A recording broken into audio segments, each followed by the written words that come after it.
All right, hello, my name is Jason. I use he, him pronouns. We are here to play Alien World, a game that I've created. It's mostly a hack of Zombie World, but there's a bunch of other ideas mixed in. This is our second of 5 sessions. We're playing a scenario called Haunted Station.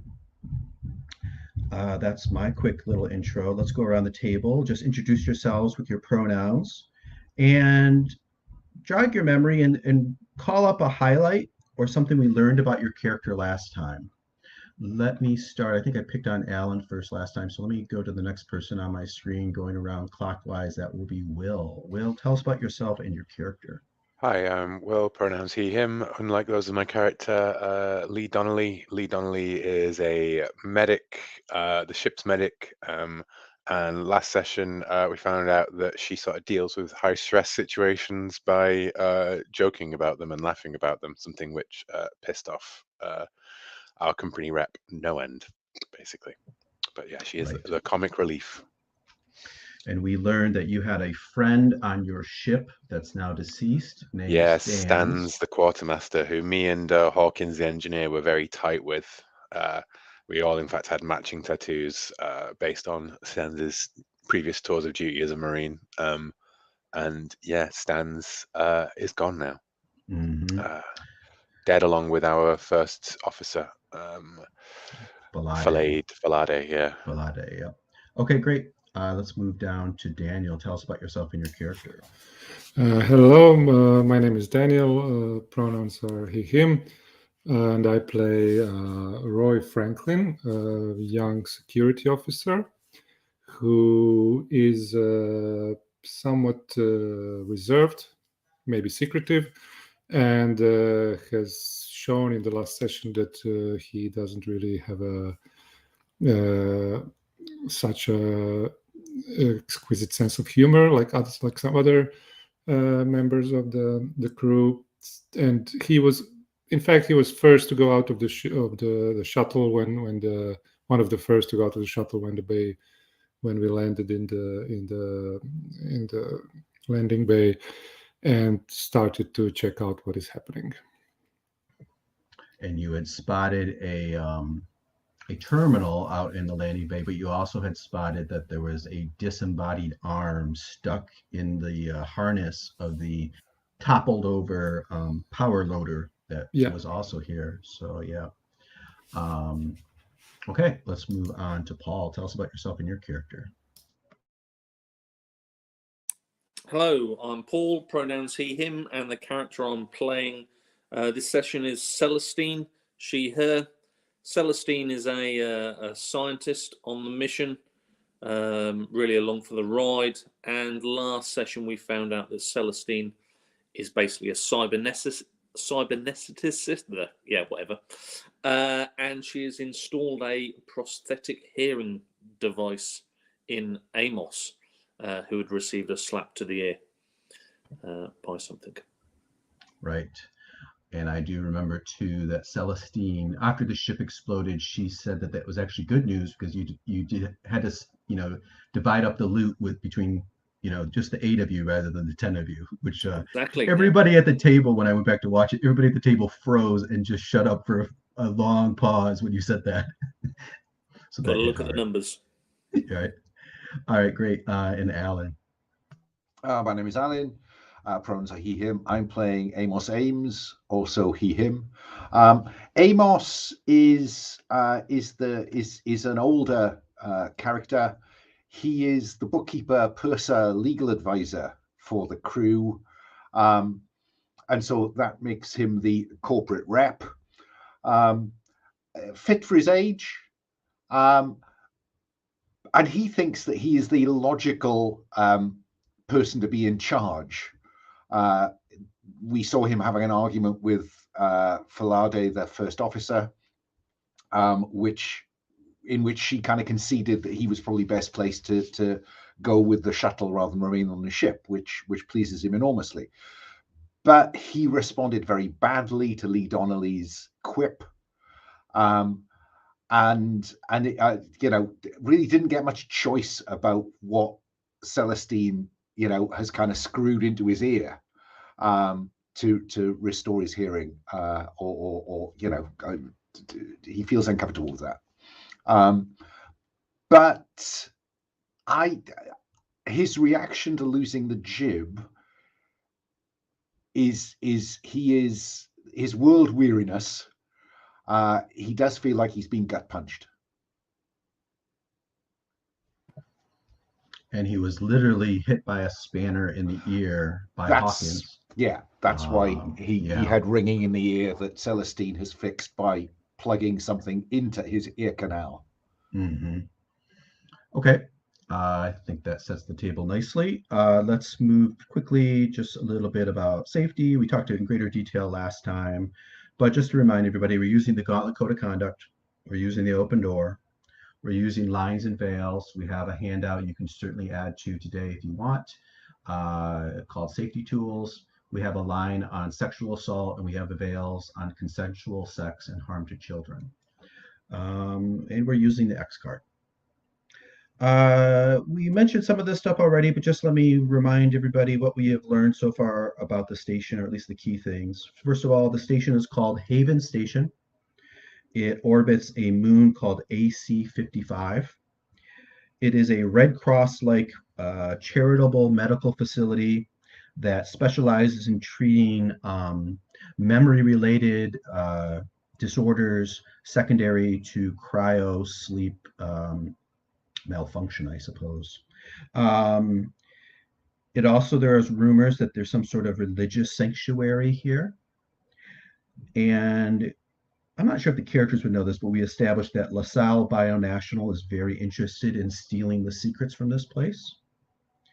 Your characters are civvies, they're space truckers.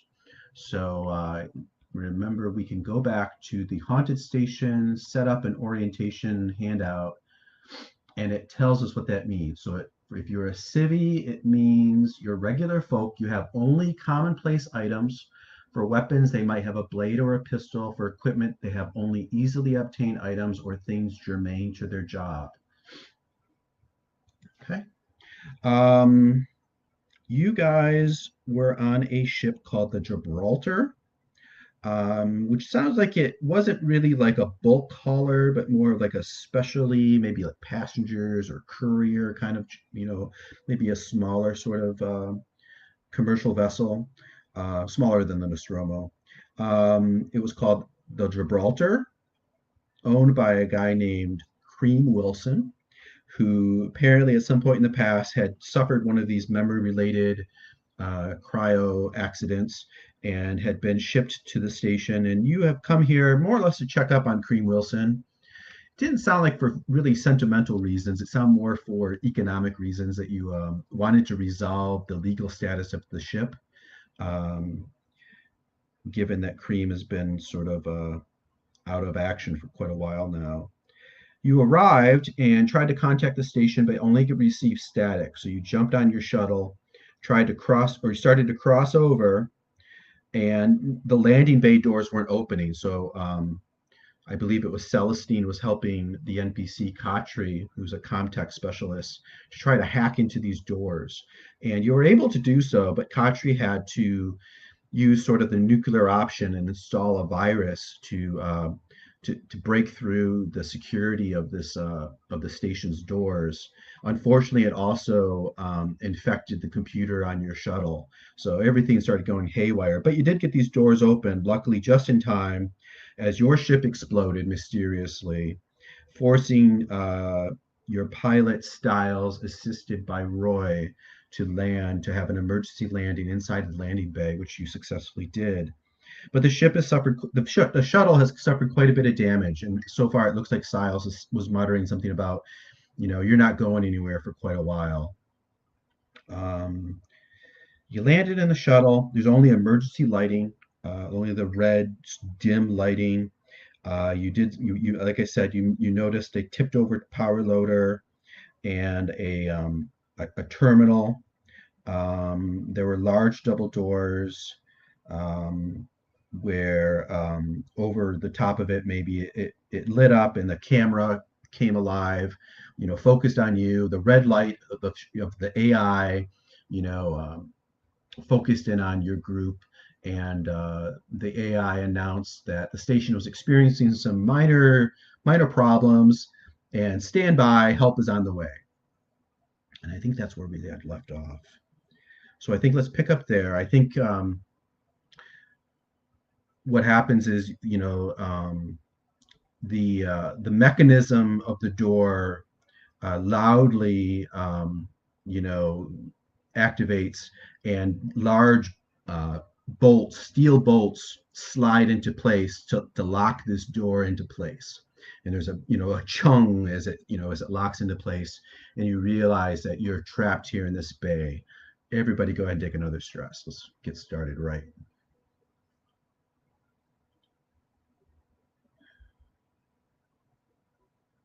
Let's go around and let's see what you guys want to do, because the AI announced that help is on the way, but nothing immediately happens thereafter. So you maybe have a little bit of time to do something.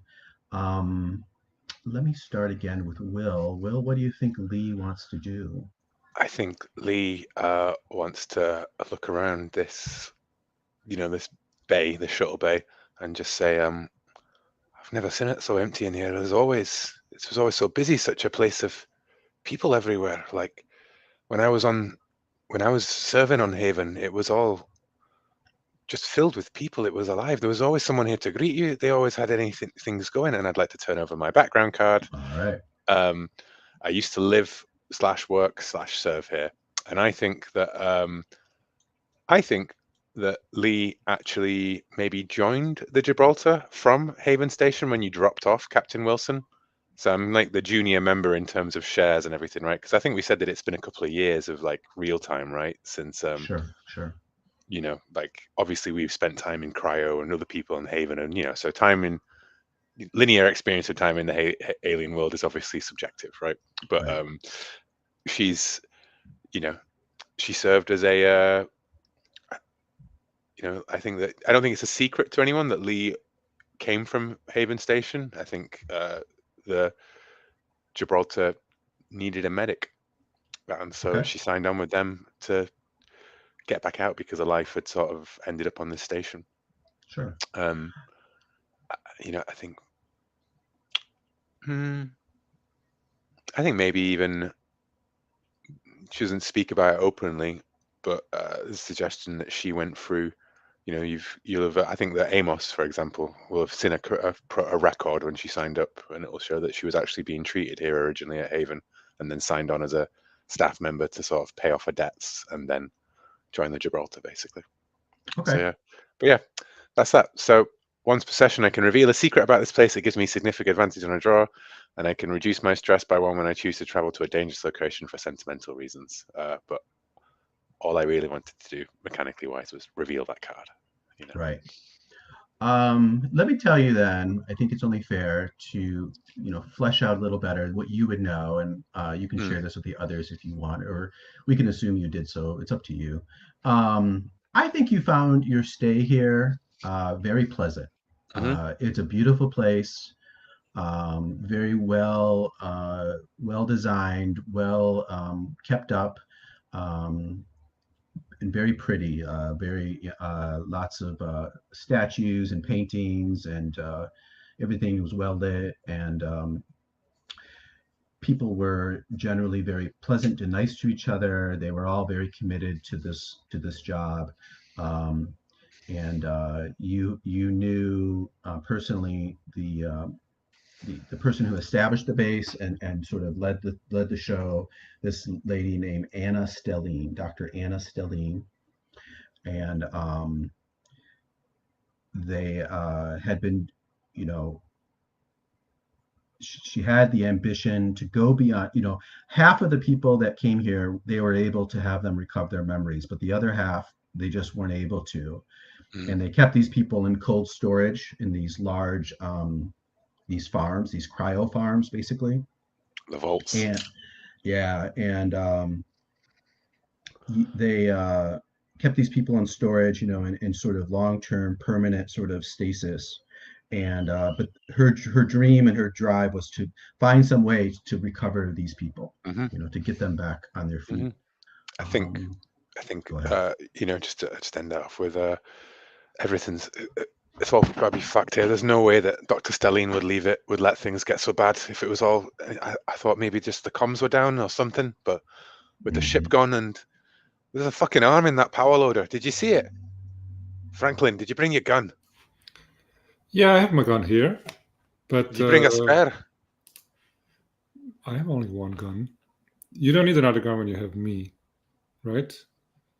Just show us around. We need to talk to this computer, I think, so that they will tell us how to get inside or where to get inside. Or you can tell us, Lee. Right. Just go over to the door, the internal door, and open it, I guess. Because it's the external doors that locked it down, didn't Right. No, it was the internal doors. it was the internal doors. So we are purely locked into this room. Right. Okay. So that the AI announced help's on the way, and then it made sure that you were not going to get through this door. Not to say you can't, if you guys come up with a plan to get this door open. I'm not saying it's impossible, but Mother, open the door. Right. Nothing. It stays dark. Nothing happens. Fucking always hate that bitch. So let me so Roy, go ahead and add, I'm assuming you mean like a pistol. Yes. A sidearm. So go ahead and add that to your gear, just so we remember. Okay. And Will, Lee, is perfectly within your rights to say, you have stashed a pistol underneath the dashboard or something. You certainly can announce that, or you can say you have one on yourself. I just don't think it's actually unfitting for Lee to have a pistol. Like. Fair enough. Yeah, I have scalpels, of course, and things like that, but no. Sure. So it sounds like you're looking around, reminiscing. And Roy, were you heading over to the terminal? Is that what I was? Yes. I wanted to go to see if there's some kind of way to interact with the terminal. Mm-hmm. Okay. And also if there's some way to hack it so that it's more responsive to what we want. Sure. Do you want to sort of call over the Comtech guy, Katri, to help you with that? Yeah, sure. Katri, we need to take a look at this. Okay. We need to open. So you pull him away. He is already sort of like trying to sort out your computer on your shuttle, but he's exasperated with that anyways. That's going to be a big job. So he comes away from that and follows you over. Let me come back to you. Let's just kind of get where everybody's at before we start resolving these actions. But let me move to Celestine. What do you think Celestine's doing, Paul?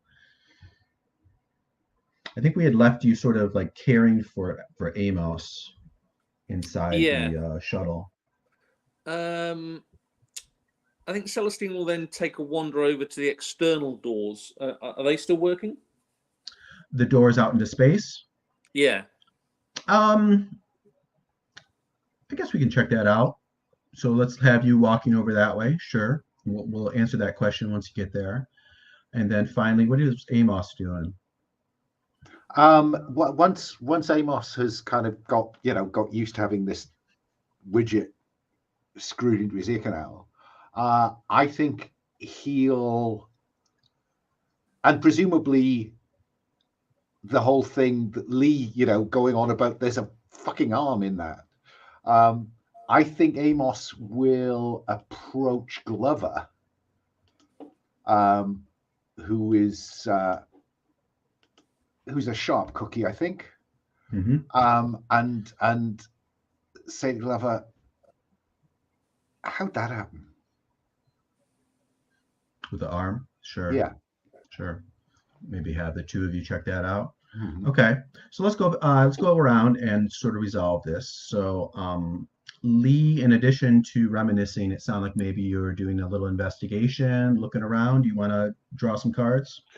So I was just looking at the I would investigate. Yeah. Right. That's the move here. I think that what I'm investigating is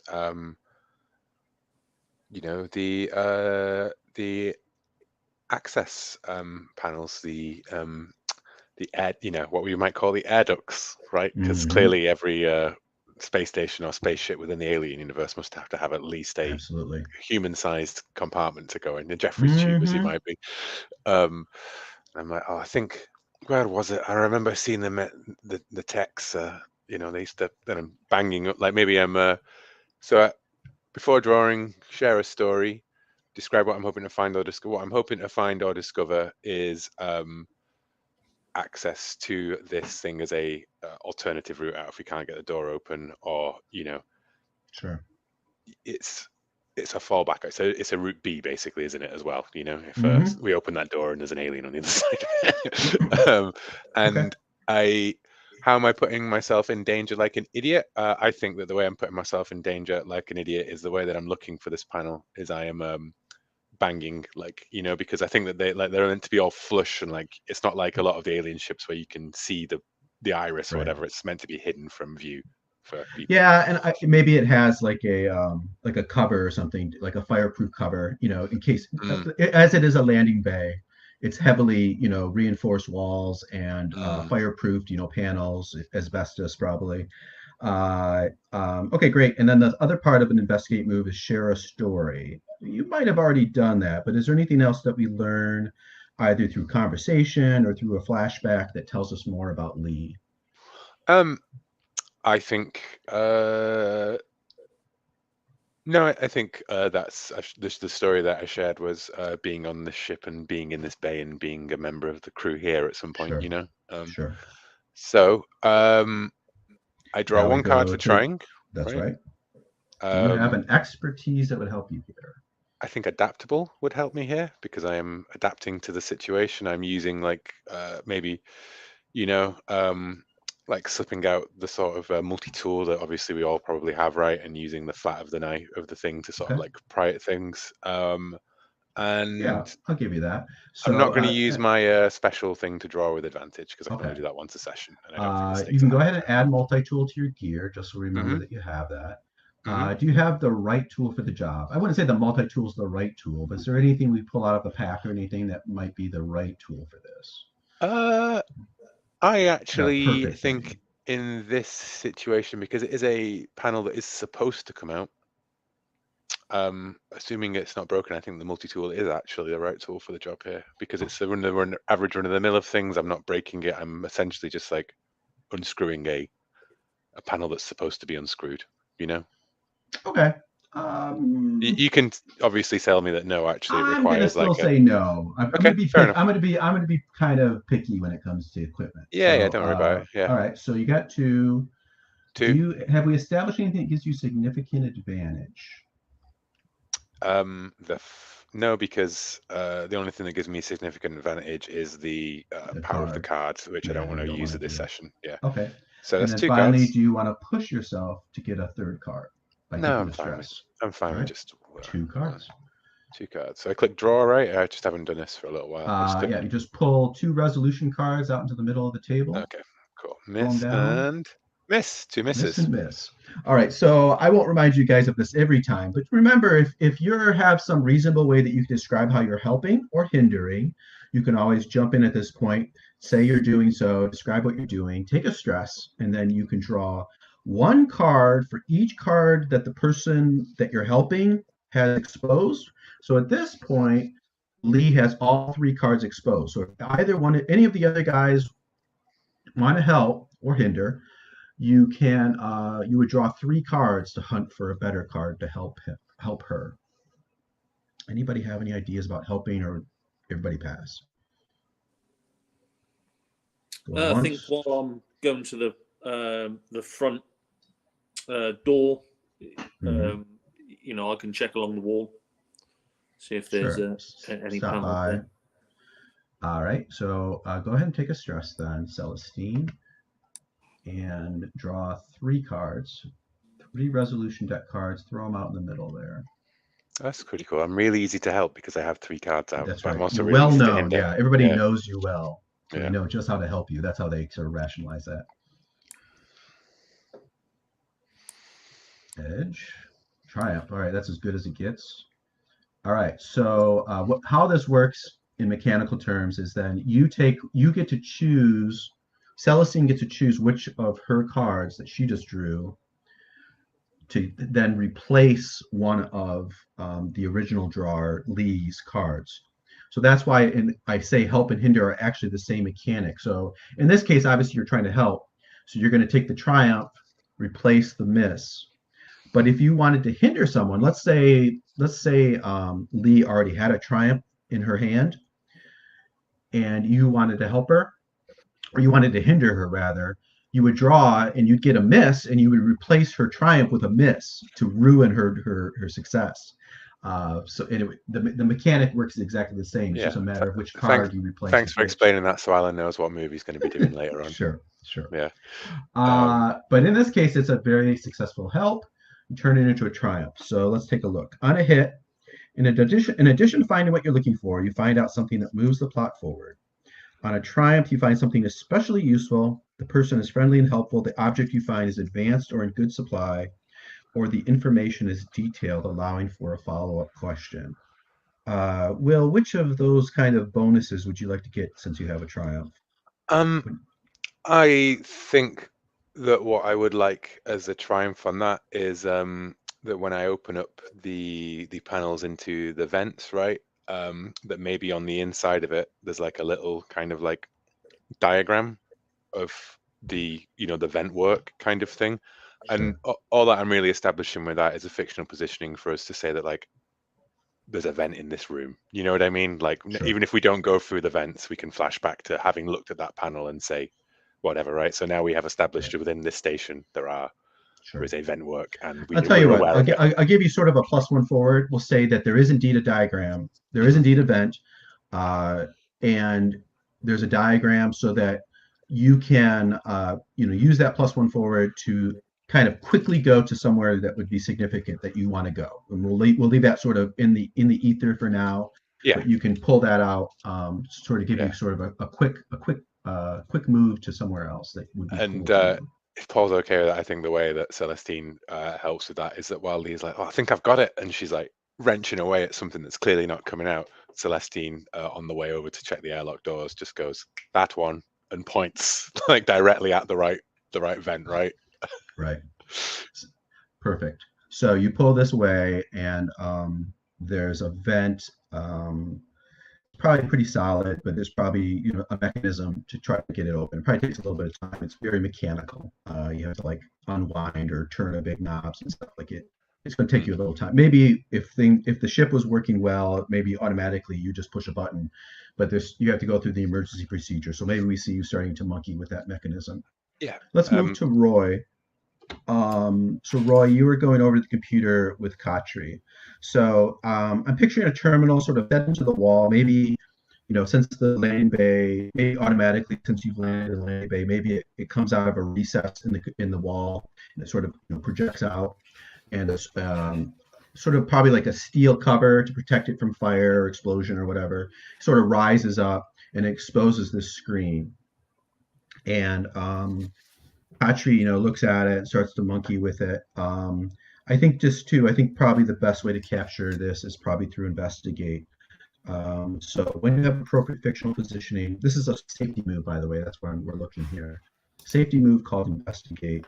When you have appropriate fictional positioning, you may search for information on a person or thing. Before drawing, share a story. So what do we see Roy saying or talking about? Or you can have a flashback. What's something that you share that we see you in the movie saying, or a flashback that tells us more about Roy? And again, if you're lost as to what, there's a handout for stories under game concepts that gives you a little bit more direction if you need it. Okay. So I want to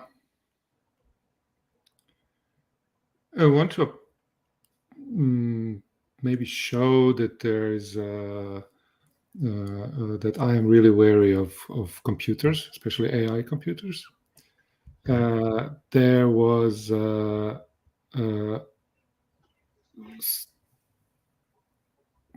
I can just narrate a flashback. Okay, so there was a scene from Earth, actually, where I was born, with a group of young people, some sort of revolutionaries, which I was a part of, running away from from police, and trying to meld into a crowd in a big square or something like that. And there were a couple of cameras on that square, or maybe vehicles with cameras identifying our faces, and they were singling us out and arresting my companions, and they were all taken away, and I was the only one who escaped. Because I managed to get away. So they, So this is why when I approached the computer, I, sort of like a push Katri in front of me, and you ask him, you find out what the status of the station is. Okay, and the next part is, what is it you hope to find or discover in investigating this computer? Well, if I can say two things, sure. Maybe the first one would be how to get in, because I want us to get inside and investigate further. But the other one would be to find out what happened. What is what the computer knows about what happened in the station. Okay. And then finally, describe how you put yourself into danger like an idiot, like getting too close to something dangerous, making too much noise, getting too focused on your task, wandering away from the group, etc. Well, I'm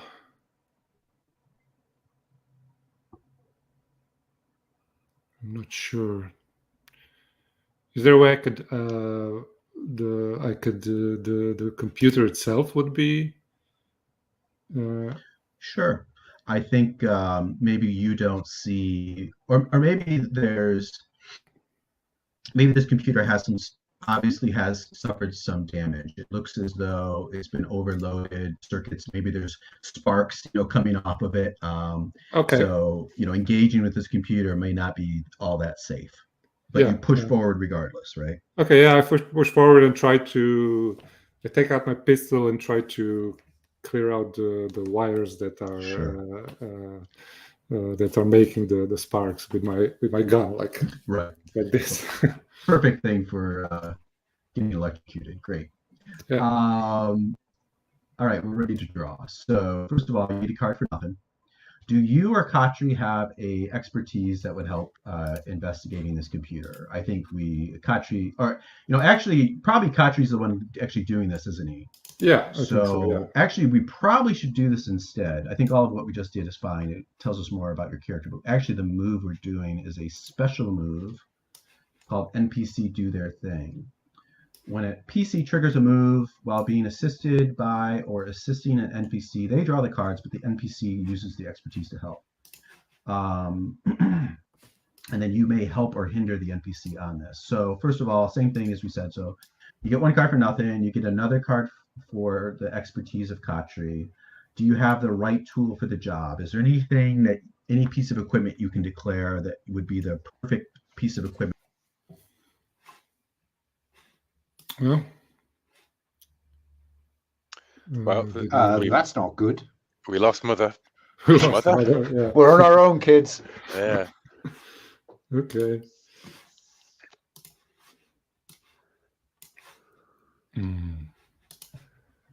Sorry, knocked myself out of the call.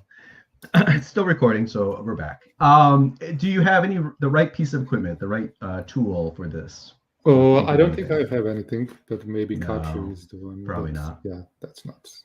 Do you have is there anything that gives you significant advantage that we've established? I don't think so. I don't think we have any advantages at this point. I can't think of anything.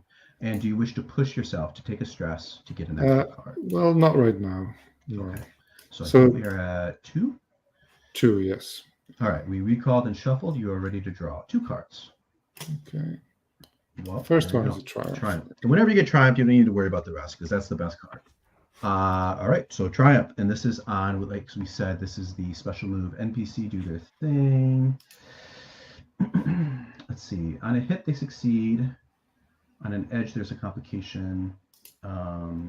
So they succeed. I think that's just straight up. And then I think what we'll do is we'll let you, let me go back to the investigate move just to read again what happens when you succeed. I think you find what you're looking for. Okay. So I think what we'll do is, since you got a triumph, we'll answer kind of both things that you asked. So you want to know about opening the doors, and secondly, you wanted to know about what's happened on the station. So I think what you discover, this computer system, it's super glitchy. So it starts to boot, and it boots and it has like the startup screens, and it starts to go through the boot process, and the code starts to fly by. And you had actually it was Celestine that looked at the code before, but Katri's like, okay, I think we're gonna work, and he starts to get going, and then it crashes, and it reboots again, but then a different startup screen, like there's a different operating system, I guess, and it has.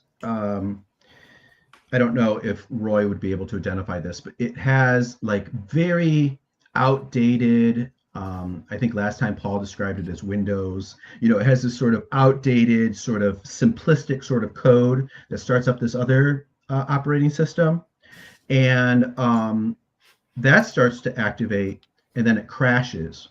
And Katri keeps messing with it, and eventually he gets it to stabilize a little bit, and he's able to sort of like kind of like have a diagnostic, I suppose. And he's like, oh, this is bizarre. He says, these two systems are they're basically fighting with each other to try to take control. And he's like, the first system, the more advanced, or it seems to be running on a better code or newer code, it's locked down the doors, and it's has an alert, apparently, sending us some help. But the other system is trying to open the exterior doors to vent this landing bay. Wow. And he says it looks like, he checks out other things, and he's like, as far as I can tell, every system that I'm able to access, whether it's life support, whether it's power, whether it's lighting, this battle is going on between these two systems at the same time. And most everything's messed up because of this, except for the very basic systems. He's like, thank God we're able to breathe, and there's gravity and heat, life support. I think it's only fair, since you had a triumph. Do you have a follow-up question to any of that? I asked Katri if is there a possibility that we can shut down both of these systems that are fighting, because I think they're both trying to kill us. So can we just somehow erase them? Or he goes, there's no way, not from here. We'd have to get to the core, wherever that is. And honestly, there's these two systems. There might be two different places. There might be two cores, on the station somewhere, but no, not from here. I can't even open the door or anything here at this point. Well, okay, so it's simple. Lee find a vent, so we have to go through there. Right. Or wait for help. Apparently there is an alarm going on. One of the systems is sending someone or something to help us, it looks like. Okay. Yeah, I don't think that's true. Let's just go forward. Yeah, so to clarify though, like one of the systems is trying to kill us because it's trying to vent the airlocks, right? And the other system is essentially stopping it from doing that and sending help, supposedly. So we can be dubious about it, but according to the details that it's actually stated, one system's trying to keep us alive and one system is trying to kill us. It's we're all metagamey, very dubious about help coming to us, right? Like, yeah. But also, I have to say that Roy is the one who is actively saying. Oh yeah.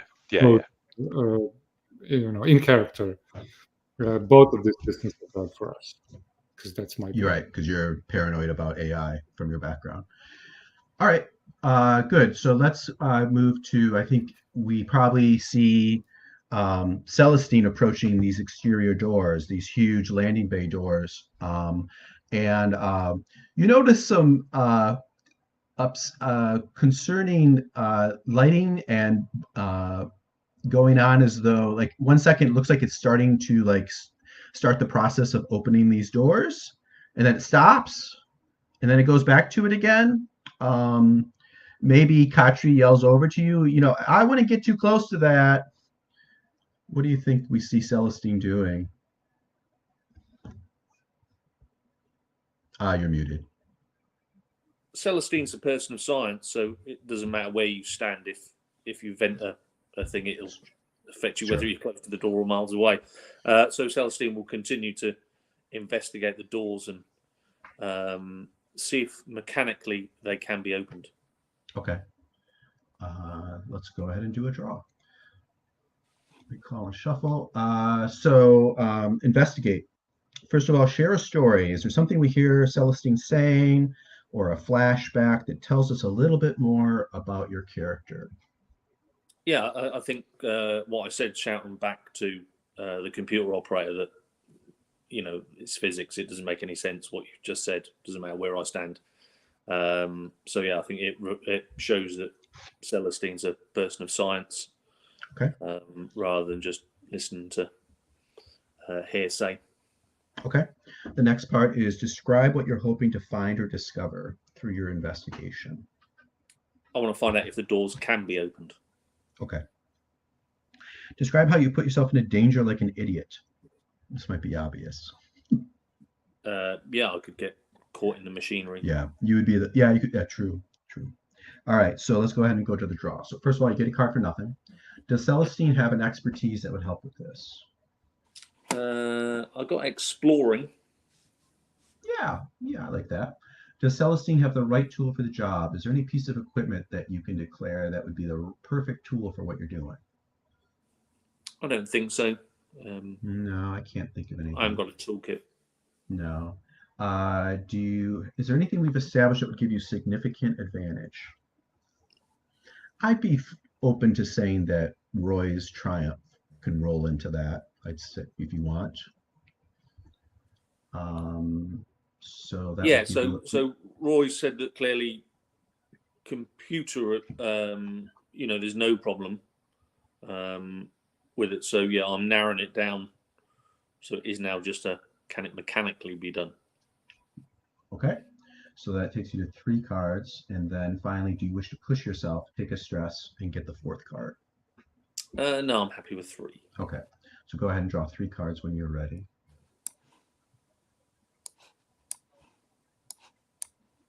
Oh, there you go. Miss. Does anybody want to help? Going once? It depends what you mean by help. In as much as I want Celestine away from that mechanical device. If Celestine is discovering it cannot be opened mechanically, this is a good thing to know. Right. But if this is premature to using the mechanical thing to open them, this is a bad thing. So I want to. How does hinder work? Well, hinder is where you want the person that you're hindering with to fail. She's already going to fail. Okay, fine. So if you want her to fail, just stand back and let it happen. Fine. But if you want to help, you want to pass then? Oh yeah, absolutely pass. Okay. All right. So it looks like you're going to stick with a miss. So I think what happens, let's look at investigate. On a miss, you find only enough to allow the plot to move forward. Your findings are limited, obsolete, or unreliable. In addition, the GM makes a move. If a threat is introduced, you must complete the stare into the void move. So I think what happens is that you do discover that these doors indeed could be opened.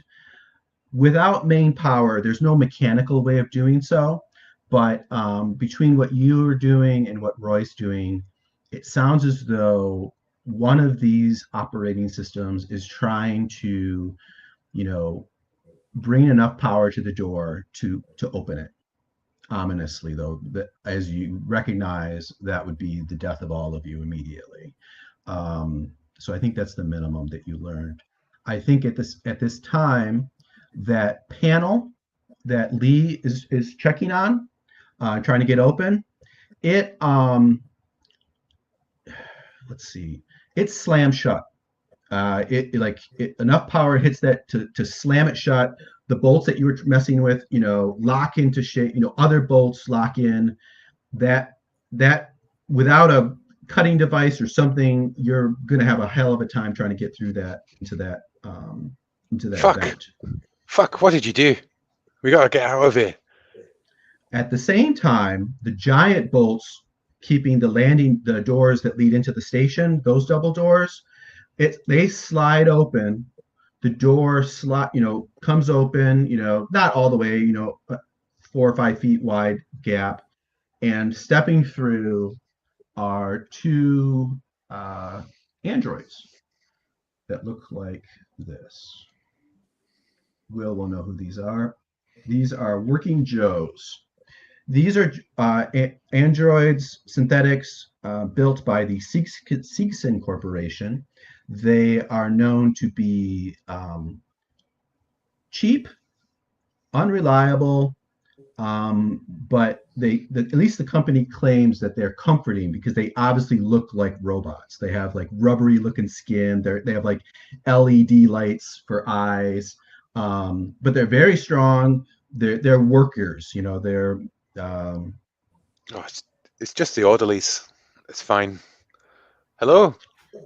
They come through and they say, Haven reports that the station is experiencing a heightened containment hazard level today. We recommend that you accompany us to Memory Recovery Bay 03. Please follow us. Do not wander. Stick to the path that we will show you. Let's go ahead and take a break. You guys think about that, how you want to react to that. Let's take 10 minutes and we'll come back and pick up.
I'll give you a chance to do your investigation too, Alan. I realized I jumped over you.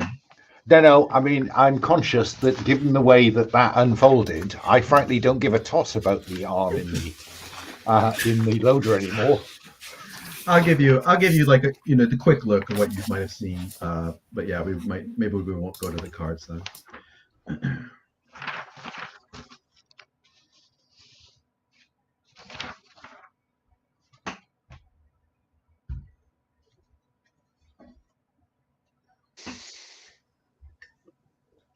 It does always make me want to replay Alien Isolation. I did replay it this summer, and I know it's at the point now I can't really replay it anymore because I know every little nook and cranny. Like there's no surprise anymore. It's not quite that. It's not very scary. But Yeah, I mean, I obviously, I think last time I tried to replay it, I got like 3 or 4 hours in, and then I was like, you know what? I'm enjoying living on the atmosphere and everything, but there's no like the satisfaction of finding the story, tracking down like every last bit, and working things out. It's like a very kind of, it's like watching a really good movie, but a really good movie that takes multiple hours, right? And that's a bit frustrating. Yeah, I just played it again mostly for the art design, just to get the immersion. Man, those working Joes, so great. Yeah. Like the first time I played, I could never figure out how to kill them. It's like I'd keep trying to hit them and all that, and they always stop you and choke you to death. And I mean, you can beat them to death. It just takes a hell of a lot of like sneak up behind them, bang, bang, bang, run away. Yeah. My favorite's when their head just goes, and then they still come after you. Remain calm. Help is on the way.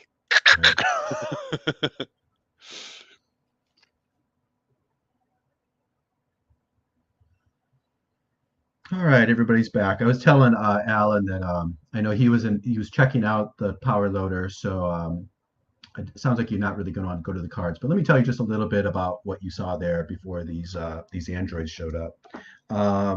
So I think we described it last time. It's toppled over. It's probably undamaged, mechanically speaking.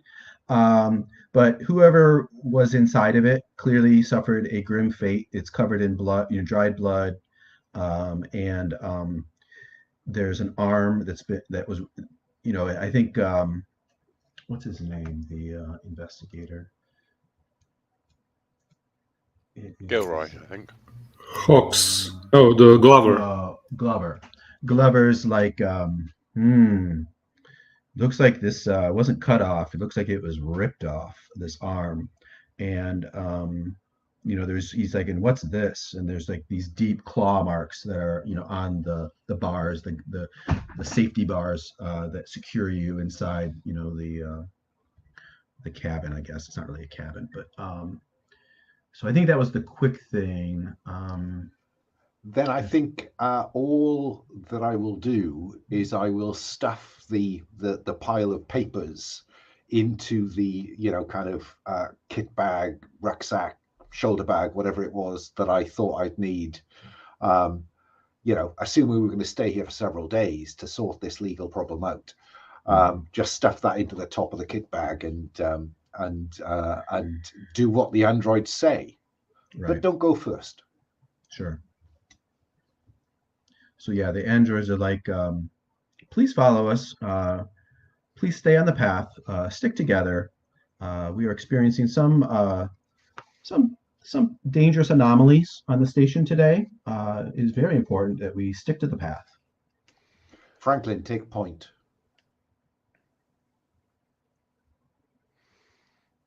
Everybody just okay. Yeah, we sidle along behind these androids. Is that what we're doing?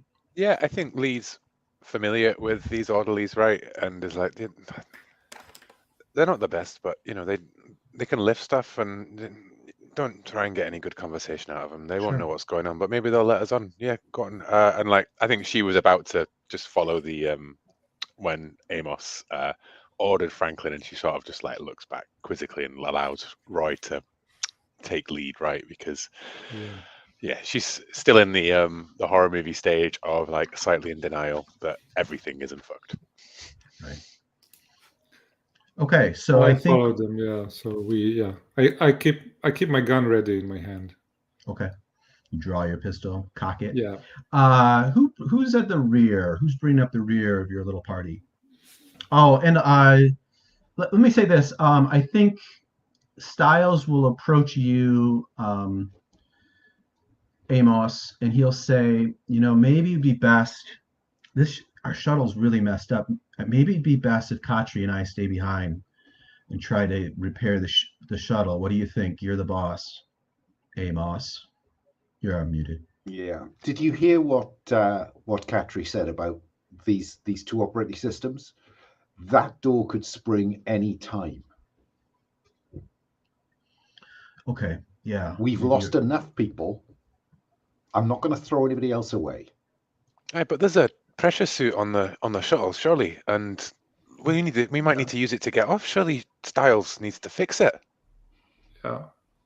And we'll turn this computer off as soon as we get to the core, which will be hopefully very soon.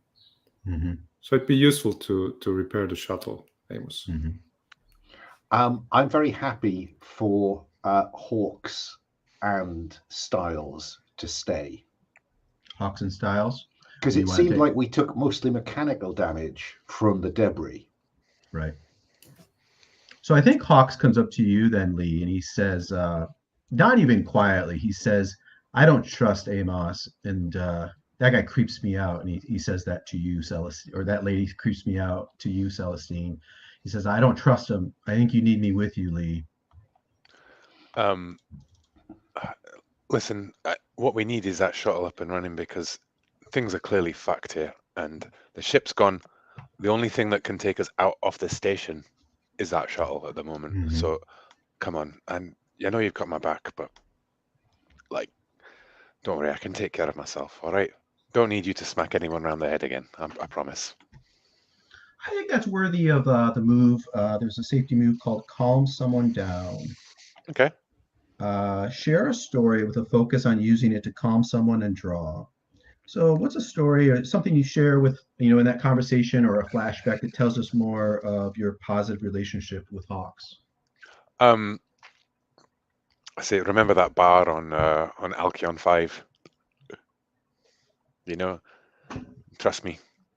If I'd wanted to put Amos down, and the scalpel glints in my sleeve where I've secreted it from the med kit, he wouldn't have known what's coming. Okay, perfect. So yeah. Let's go ahead and draw. So you get one card for nothing. Do you have an expertise that would help you calm down Hawks? Yeah, my comic relief, I think, and the medic as well to an extent. Because Sure. I think I'm joking about our previous bar fights and stuff. Sure. So that's you 2. Say what you said with good humor, okay? Yeah. Do you have the right tool for the job? Not particularly, other than my amiable demeanor, anyways, Okay. frankly. Is there anything we've established that gives you special advantage? I think we've established that you're friends, right? Yeah, we have, yeah. So I'll give that to you. You're up to 3. And then do you wish to push yourself? Let me tell you that if you get a hit on this, you're going to also reduce your stress by 1. No, I don't need to want to push myself. Okay, so when you're ready, go ahead and draw 3 cards. Edge. Okay. On an edge, they may also choose one. Yes. So share a story. On a hit, you both reduce your stress by 1, and you choose 1. All right. So you reduce your stress by 1. She reduces her stress by 1. So she calms down. NPCs, even with a little bit of stress, are kind of fall apart. So this is a good thing to do. So you get to, for an NPC, really the only choice is you can ask them a question they must answer honestly, or you can raise their disposition. I'll raise their disposition towards me, and I think in trusting me, following my lead totally, rather than I probably wouldn't have had. I wasn't all that happy that Hawkins actually belted Amos, because I feel that it just escalated the situation further. So she'll look to me before taking action. That kind, she's already friends. Now she trusts me to sort of lead the way rather than just jump in on my behalf, kind of thing. Right. And I think she'll say to you, her part of this is she'll say, kind of pull you to the side and kind of, in a whispery voice say, promise me that you'll come back for us if things go to shit. I'm not losing anybody else. Okay. And she'll get pat you on the back, and she'll say, "Okay, fine, I'll stay here with Styles and try to get the ship in order." Cool. And I think we see Katri, he's eating a protein bar, and he goes, "Okay, let's go." And then we see the rest of you guys, going down out this door. So we got Roy out front with the androids.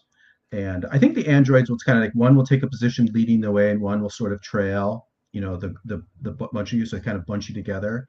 Who is sort of in the back? Anybody want to take that spot? Yes, please. Amos? Okay.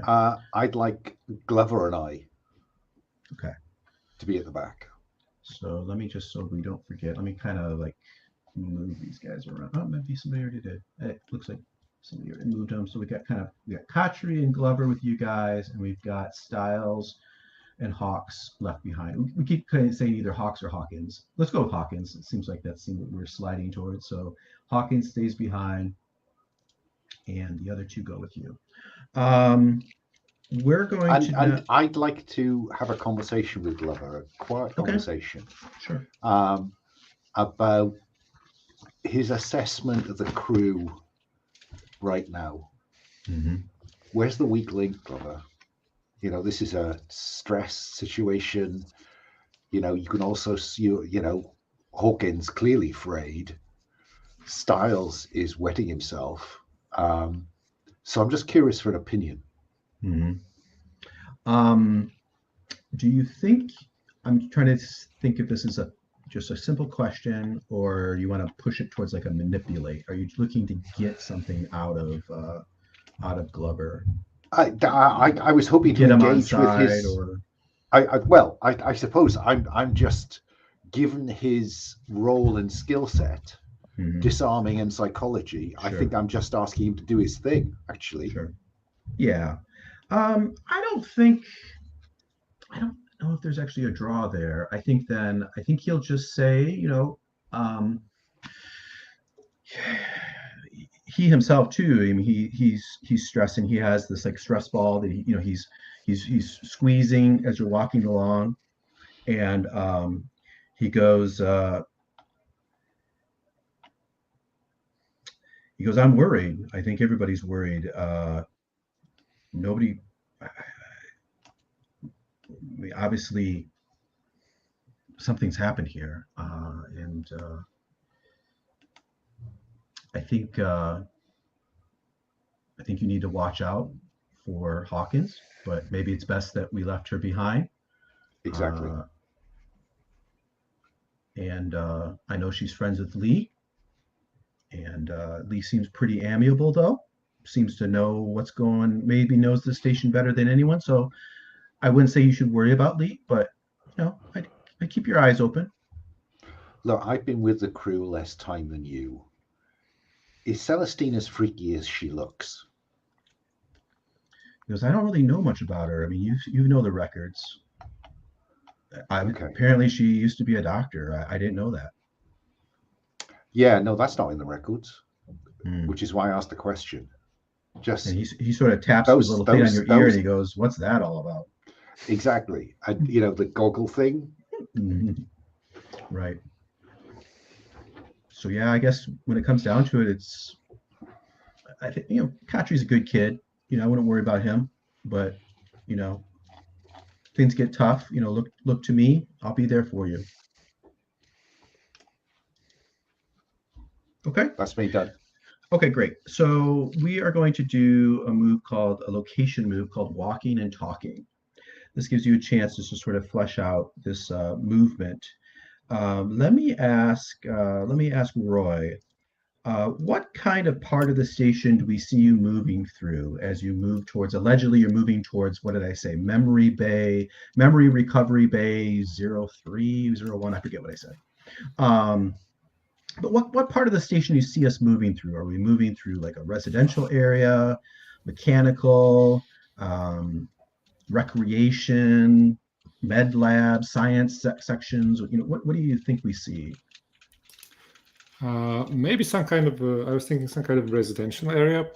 But maybe since we are near the landing bay, maybe this is also sometimes used like a quarantine zone. So there are some med labs, some medicine stuff there, but mostly where people who come here reside. Yeah, maybe it's like I don't know about where you guys live, but here in the United States, a lot of times if there's like patients that stay in a hospital for a long term, there's like houses, residential areas where they put up the families and stuff, while they're visiting with their loved ones. So maybe there's like these you're moving through corridors and there's all kinds of like doors leading off, and they're all like basically hotel. I'm not sure what they would say. Visiting visitor residents 01 and onwards. And I think you see that it's, as Will would be able to tell you, like most of the station, it's very pretty. The motif is all white and orange. There's like orange stripes and sort of highlights over the doorways and whatnot. Everything is dark though. Everything just has emergency red lighting. Everything's intact, but occasionally you find some upsetting things. You find like a pool of blood lying on the ground in one area, which really doesn't match with the sort of decor. And there's spots where clearly there used to be, sort of along the passageway, there used to be like animal cages, like very pleasant, not like just tight little cages that would be horrible for animals, but like big, well-designed like environments, habitats for small animals. And the windows into those are smashed and those animals are nowhere to be seen. There are like a couple like aquariums like along the wall that are still intact. There's like some fish swimming around. A lot of the fish are dead though, like floating on the top. So that's sort of the quick view of what you're going through as you walk along.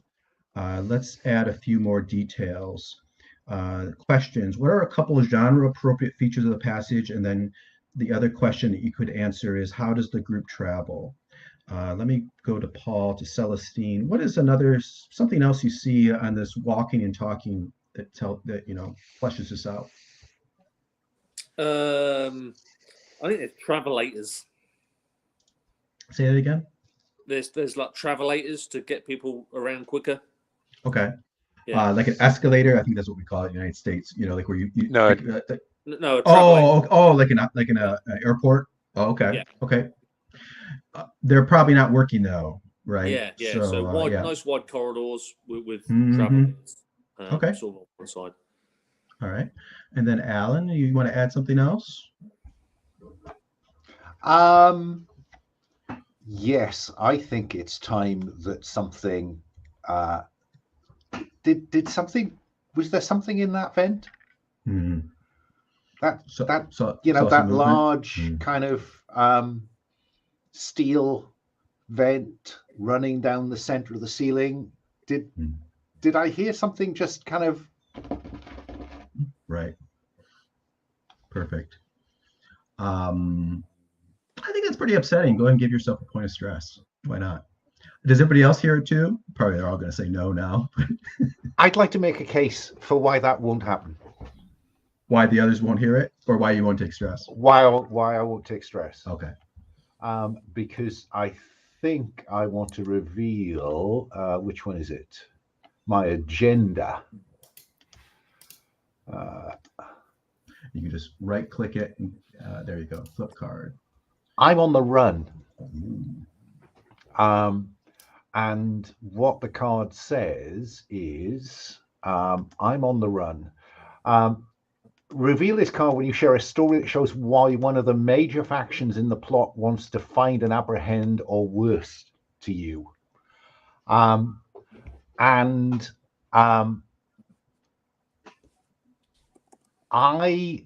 worked for Wayland Yutani,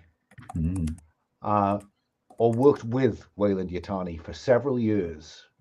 When I became accidentally privy to some planning documents, so I think probably in terms of me telling a story around this, Mhm. I think that we flash back to a slightly younger, 2 or 3 years ago, Amos, at a screen when someone sends a memo with, send all marked by accident. And it includes a range of documents around a woman who'd been lost in space for some 50 years. Mm. And her claims about what happened to the crew of her starship. And there's a lot in those kind of descriptions of events about stuff moving in vents, Right. things moving in vents. Sure. Okay. So I think I'm kind of not surprised. Yeah, that's fair. Yeah. You're not stressed out by knowing that could be a massive monster in the vents. Well, If anything, I'd be more stressed maybe out. you anticipated. Maybe, you already sort of prepared yourself for this. So sure, I think that's fair. I'd like to take the next logical step, please. Sure. And I'd like to reveal the other card. Oh, okay. Before we do so, let's go ahead and just get on the table the other aspects of this. So once per session, you can establish something about the faction trying to find you. Use this information to gain significant advantage. You can reduce your stress by 1 when you share a story about why you are a fugitive, but the PCs you open up to gain a free use of hinder against you. So opening up will help you, but it'll also give them a weapon to use against you, basically. And you win if you foil the plans of the faction out to get you and escape. But go ahead. So I think the logic is, it does. Just let me check the wording of that. Who can I share it with? It says when you share a story about why you are a fugitive, but the PC you open up to gain a free use of hinder against you. Okay, so let me think. We know Roy's out front. We know Glover and I are at the back. Mm-hmm. I think that that Lee overhears this. So Lee is the PC that is going to know about this, I think. Mm-hmm. I will take the stress for having heard the thing in the vent. And, As okay. I think even like Amos probably goes like, Lee, did you hear that? Like, and then you share that story of like, I read about something like this or whatever. Does that make sense? So that back when I used to work for the company. Right. Which means that I lose stress. That's right. Yeah. But Lee now has a free use of hinder to use against you. Indeed. I'll make a note of that. But you might because want of my to Wayland-Yutani history. Right. In which case, I'm done. I don't need to go to background. Okay. Let's see. Free use of hinder versus Amos. Okay. All right. So the next part of the thing is someone tells a story. I think you just covered that. Great. Resolution. The GM quickly determines which PC would be least capable of doing well during the described journey, and they make a draw. I'm gonna say. I think I'm gonna say this is Lee. I think Lee is a little upset by the Crawley and hearing this from Amos, and also we also know that I have a card on the table that's going to put you in jeopardy. So I think it's fair to say you're the one that's going to be most susceptible to danger here. So we're going to have you do a draw. This is really like how well you guys are able to make this journey without trouble. So you get 1 card for nothing. Is there anything that we know about Lee that would tell us that you get an expertise? I'm quick-witted and adaptable. Yeah, that sounds fair. Do you have any special piece of equipment that would help here? No, I don't think I do. I mean, I have a flashlight and stuff, but I think that's bare minimum, really, isn't it, frankly? I would say you still know about that diagram of the ductwork, and apparently there's something in the ducts. Do you want to like use that to your advantage here? Yeah, I think that makes sense. Yeah. Okay. So I think I established that with the successful roll before, right? So that's right. Like that's a tool for me to have. Yeah. Yeah, you might as well use that. So we 3 might cards. not always let you use that, but I think it fits here. So you're at 3. Is there anything that gives you significant advantage? Oh, well, go ahead and pause a second. I'm just going to go with it. I don't want to. Go with it. All right, that's fine. I don't want to use my 1 succession reveal a secret thing, and I don't want to up my stress just yet, frankly. So I'll go with 3 cards. That's an edge. And an opportunity. So what can I do? If I spend the stress, I can turn an opportunity into a triumph, right? That's right. Um, Or you can let go me with an s- edge. So basically, this just kind of sets the stage for when you arrive somewhere. So on a hit, the group reaches their destination without a significant problem. On a triumph, you go unnoticed. You'll gain significant advantage on your first action. Or on an edge, you're spotted by anything or anyone that's present in the new Oh, destination. let's just go with the edge. Go with Sure. the edge. Okay. Yeah. Okay. But that means that we essentially traverse to wherever these droids are leading us, but we Mhm. are aware of anything other than the droids is also going to be aware of us, right? Like, Right. yeah. So as you're moving along, you're moving along, and the lighting, as you move into a section, the lights come on and like light up just that section you're moving through. And maybe there we see several times that the AI camera sort of lights up, and that red beam shows that the AI is recognizing and following your movement. And as you leave that section, the light turns off, that camera dies, and you go back into darkness until you get to the next section. So you're going along, and you're moving from one partially lit section to another. But then you reach a section where the light doesn't come on, and the one of the walking Joes, the one in the front, turns to you, Roy, and says, Haven reports that this next section, power is not available. It is extremely important that everyone move quietly, stick together, do not wander, do not vary from the course that we set. It may be very dangerous if you do so. Everybody comply. Go ahead. Where are you taking us? We are moving to memory recovery bay 01. Are there any survivors there? He goes, I'm afraid we don't have. Haven reports that there is no time for conversation at this time. Please follow. Now you can push and we'll do a draw, or you can just go with it. Yeah. I just I follow. I don't push. I follow, and I turn to the other members of my crew and I say, don't trust these guys. I don't. Sure. Everybody follow along then, I'll assume. Amos is just tightens the grip on the kit bag. Okay. So you follow along into this dark section. I think the androids don't light up anything, just the red lights. There's enough light to move, we'll say, but if you want to have a flashlight or something, that's fine. Yeah, we've probably all got like little pen lights, right? Because we're working people for the most part. Yeah, sure. yeah. Sure. So we see that the light, the pen lights flashing, from corner to corner and whatnot. It's eerie. The music gets a little bit more ominous. You move along and you come to, let's see, what would it be? Let's say it's sort of like a cafeteria. There's sort of a crossroads, and there are a bunch of tables. There's cabinets along the side that would have held like food. There's a coffee maker, there's facilities, there's sinks and whatnot. It's dark in here. There's tables. A lot of the chairs have been tipped over. Some of the tables have been flipped over. Clearly something happened here. Maybe there's a splash of blood on one of the walls as your flashlight, goes across. And you see, you move into this area and you see that there are several figures in here. There is a,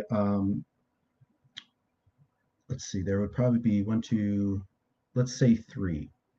There's a figure in sort of like a maintenance staff jumpsuit that's like it looks like he's wiping the tables, but he doesn't have a cloth. He's just using his hands.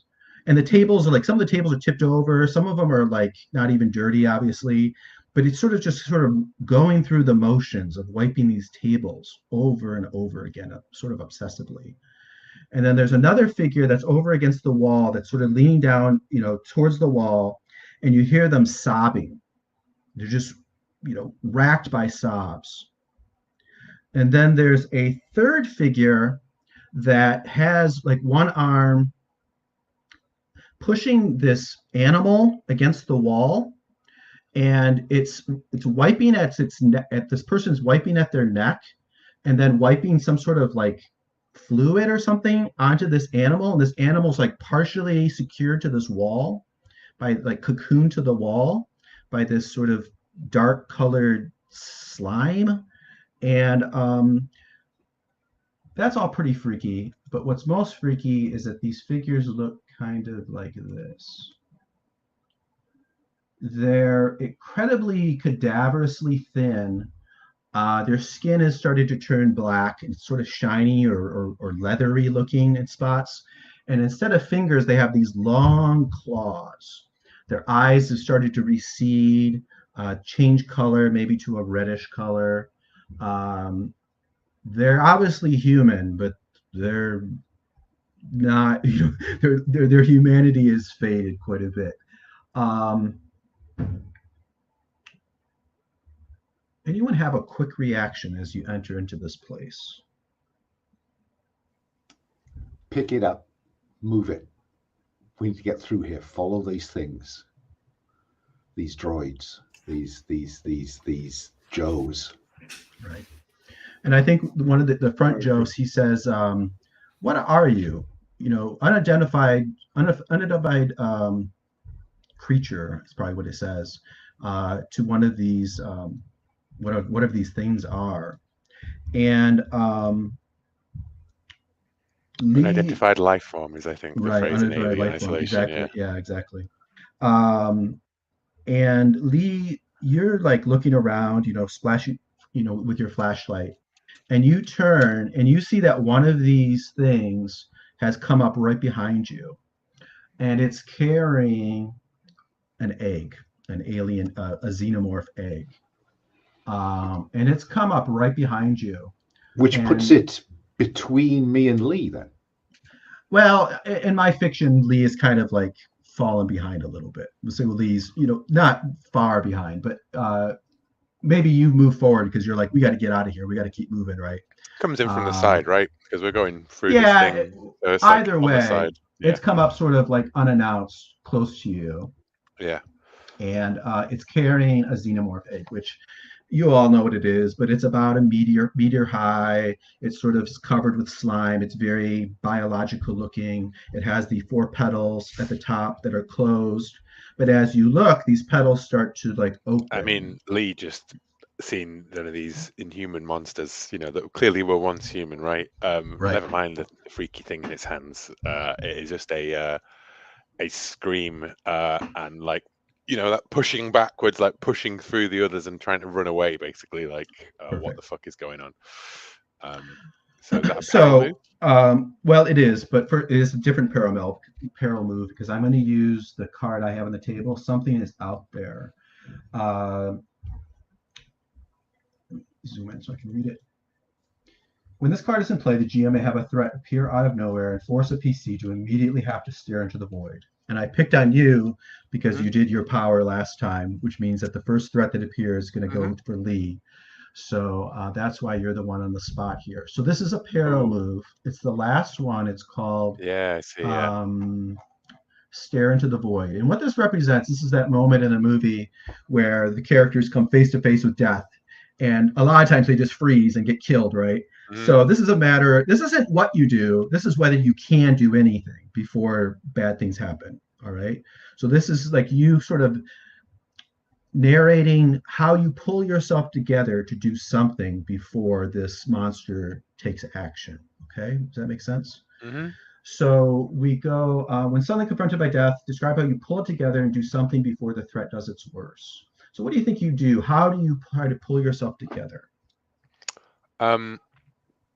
Well, I think that A, I'm quick-witted, right?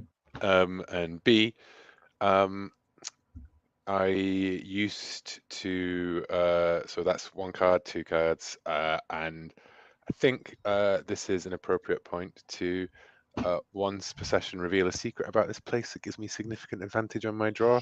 Sure. And I think that the secret I'm going to reveal is that I recognize whoever this person used to be, if that works. Maybe I don't even remember their name. I just remember like standing in line at the calf with them, So the secret is that, these are people who these are people. These were once people. They've been on the people Mhm. who were on the station beforehand, right? Which I know we Right. all too intuitive, but I know for sure, kind of thing. Right. So Maybe they that's have like a jumpsuit that has their name on it. mm, And there's a look of some humanity still left in these red tinged eyes, and they mm, recognize you also. So maybe yeah. they're going to hold off from approaching you with this dangerous package. So Mm, I like that. Perfect. So it basically sounds like you're just trying to act fast, and recognize what's happening quickly. So, like you said, you get one card for expertise, so you're up to two. Do you have the right tool for the job? Is there any piece of equipment that you think would help you here? um. And remember, this isn't to what you do; it's to even act. So most of the No. time, people are going to say no to this. No. No. I All don't right, know. all No. right. Okay. Significant So, advantage. Is there anything that gives you significant well, I'm advantage? trying to use my card that gives Okay, me your significant card. advantage on my So you're draw. up to So three. And do you want to 3. push yourself and get a fourth card? Yeah, because otherwise I won't be able to get away, will I? Like this is a Yeah, sanity check one. yeah. This is I a definitely biggie. don't want to freeze. Okay, So 4 cards, right? four cards. And by the way, four cards is the most you can ever get on a draw. So this is a good Yep, time to do it. an opportunity and a miss. I will spend a stress to Turn it to turn the triumph. opportunity into a triumph. Yeah. Right. Yeah. Okay. So if we look at the move, what do you get on a triumph? You don't get anything extra on a triumph and a hit. You manage to You act just before the avoid threat having does to its choose. worst. Okay. Yeah. All right. So now you get to act. But Hmm. let's pass it around. I think we see Amos started to move through this area, up towards the front. What have we seen I Celestine do? Oh, I think that that's the success of that stare into the void move and like the ability to act before the threat does its worst is that mhm, I yell out like get that the fuck away from me, and right, I back up, right, and so I'm like not broken through the pack of the group from running away, but everybody is now aware of what's happening right. immediately, right, in the And I danger. think mechanically what's happening is you're going to try to run or hide. We'll figure that out in a moment. But I guess want to figure out what everybody else does because um, you turn, you see this weird thing, this person carrying this egg, something starting to crawl out of it, something spidery and icky, covered in what would be like in real life would be like cow entrails, but it's really soupy looking bands of slime. So let me go to Celestine's. What do you think Celestine does as you turn and see this? I will draw a pistol and shoot it. Okay. And what about Amos? What's Amos's reaction? Amos will try to shepherd everyone, command everyone to get out the exit quickly. Okay. And what about Roy? I think I will try to do the same as Amos, just run forward as fast as I can to get Okay. away from this area. Okay. All right. So I think what we'll do then is we will go ahead and put a pistol on your character sheet. Looks like you did, Paul. Good. Celestine, you're going to fight this thing. So let's do that move. When you fight, you gain 1 stress and draw. So you automatically gain a stress. So go ahead and give that to yourself. Let's talk about how many cards you get. So you get 1 card for nothing.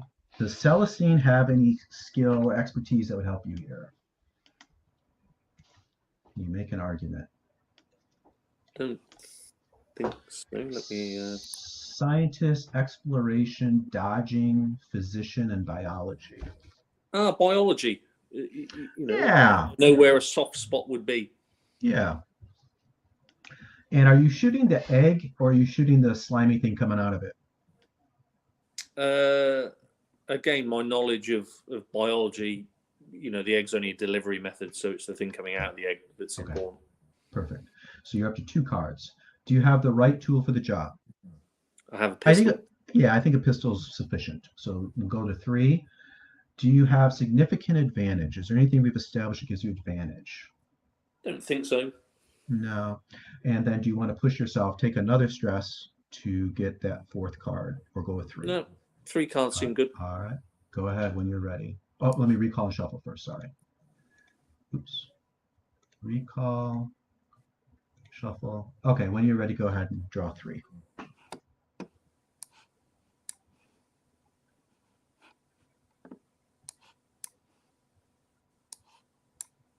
Okay. Head. You end up with an edge on fight. So on a hit, you exchange harm as established. If you have a sufficiently points, blah, blah, blah. On an edge, you get to choose 2 from the list. There's a bunch of bullet points. This is the peril move called fight.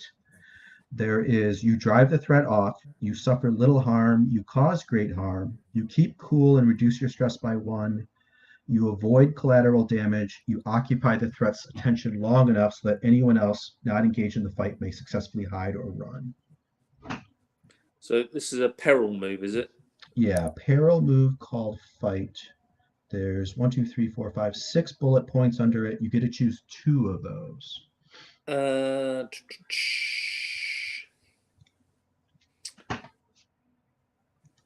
Let's suffer little harm and drive the thing, drive it off. Drive it off. Okay. You entered a new location. I'm giving myself a card. Okay. A threat card. So I think what happens is you shoot it, you hit it, you damage it very badly.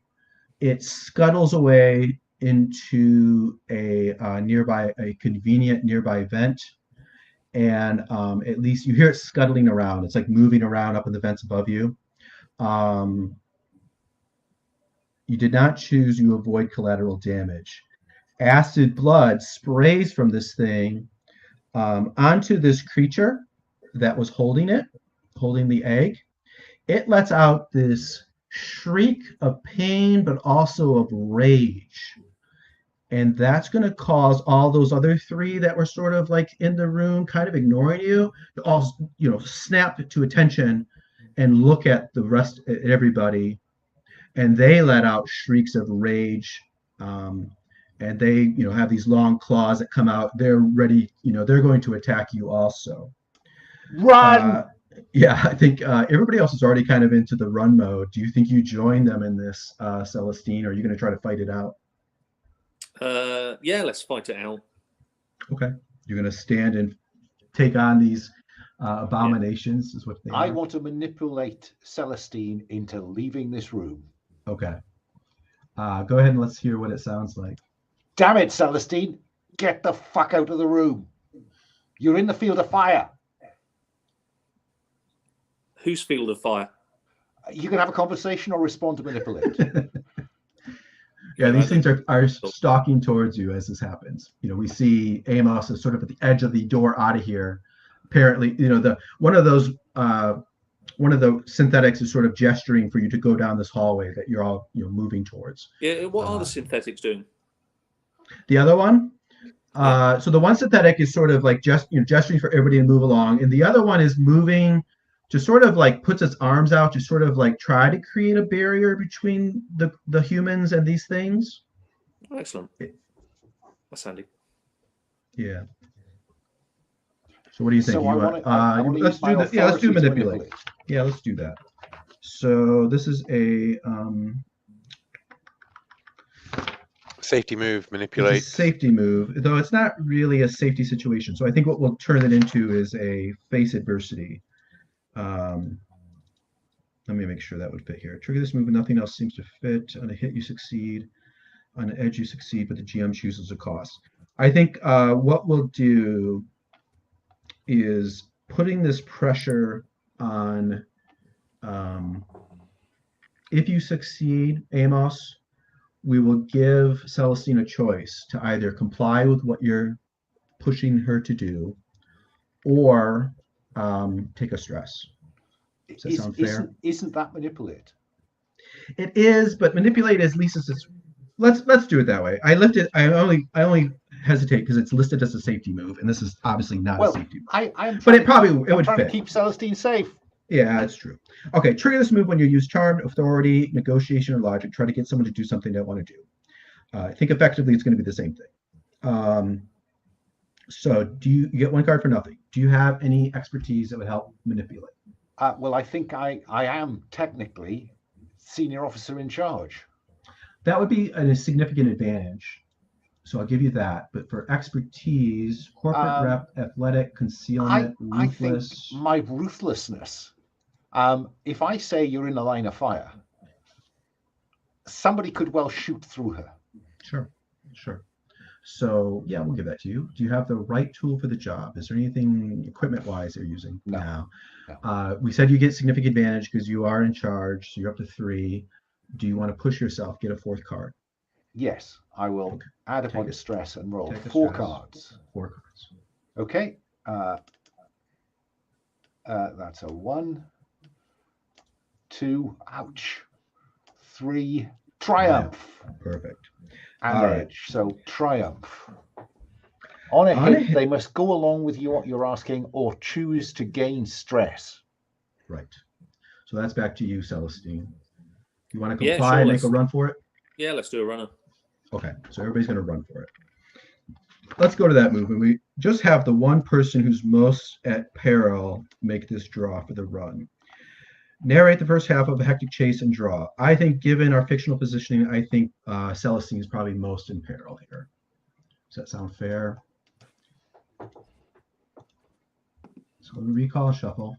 So Celestine, narrate the first half of the hectic chase and draw. So what do we see happening as these abominations chase after you as the group runs down this passageway? Yeah, I think the next passageway, maybe the travelator is working. So you see it's all on the travelator. Maybe these things aren't that smart. Right. Gives you a little bit of a space. Okay, great. Let's see. Running, and we'll draw. So you get 1 card for nothing. Does Celestine have any expertise that would help you be good at what we're describing? I've got dodging. Yeah, good. That's 2. Do you have any the right tool for the job? I think we've the travelator sounds good to me, at least, or maybe that's significant advantage. Either way, we'll give you that. Yeah. We'll give you a card for that. Any other equipment you can think of that might help? No segue or anything. And then, do you wish to push yourself to get a 4th card? No, three's good. 3 it is then. Go ahead when you are ready. Edge, miss, edge it is. On a hit, exchange. Oh no, wrong one. On a hit, you hold your breath and wrong one again. On an edge, choose 2 of the following. You're going to escape. On a hit, describe how you managed to escape. On an edge, choose 2 of the following. So you have to choose. It was close, you gain a stress. It was difficult, you gain a hurt. Or now you're lost and alone. Complete a new location move. This is under peril. Run. So you gain a stress, you gain a hurt, you end up being lost and alone. You have to choose 2.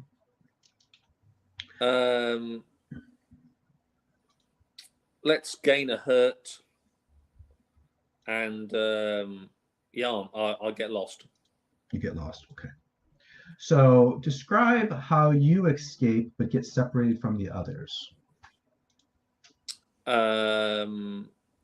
I think clearly I'm spending a lot of time sort of looking backwards, and I think everybody's turned left. So I turned left, but actually they didn't. They'd gone right. Right. So we see you, running down. Do you like slam a door to escape, or do you just hide, or get around, like lose them, with your zigging and zagging, or how do you think you lose I think it's through a door into a new location. Okay, great. We will flesh that out in a moment then. And then you said you're going to take a hurt. Is that what you said? Okay, so I think one of these things is going to slash you. Let's say it slashes your gun arm. So whatever your dominant arm is going to be not useful until you get some medical aid. So just make a note under hurt that you have damaged arm, can't use it, for now. And remember, with a hurt, all you need to do is get some medical care, and it'll get back to functioning. Okay. So I think the others go the other way, following the android. I think we probably see that, these creatures attack the other android, and there's sort of maybe several of them are back behind having sort of a battle with this android. But the other android leads you along to to memory recovery bay 01. And it's all lit up. I think what Paul was saying about the travelators being lit up, this section you run into, it seems to have, power, and including the travelator and the lights. You move into a lit area. The door slams. You see the AI is starting to follow you again. As you move through, it immediately slams these solid doors. When you hear some pounding of the creatures pounding on the wall behind you, and you've moved in, and you move in, the android leads you into memory recovery bay 01. Anyone else want to throw in anything else they're doing before we just take a quick break and come back and pick up from there? No, I think Lee is, rushing through that door as well, and we're going to slam the lock button as soon as possible, right? Like on the door. Mm-hmm. Okay. I would like to reveal my background, but maybe after the break. Okay. All right. I think this so is we'll good come place. back and we will do that. Great. Let's Okay. take 5. See you then.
I was quite looking forward to Celestine, one man in 3 alien monsters.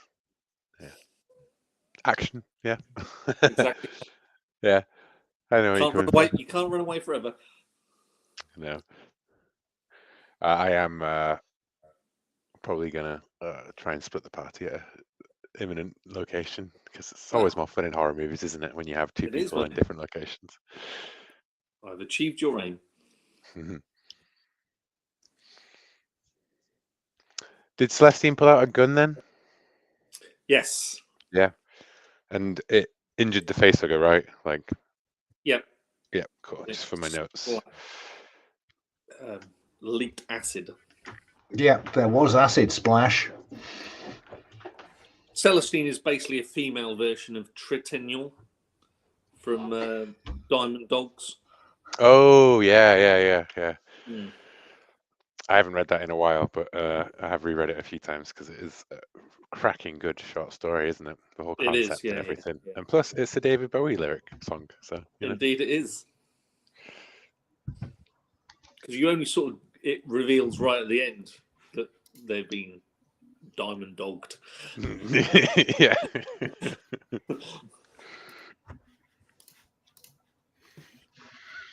Okay.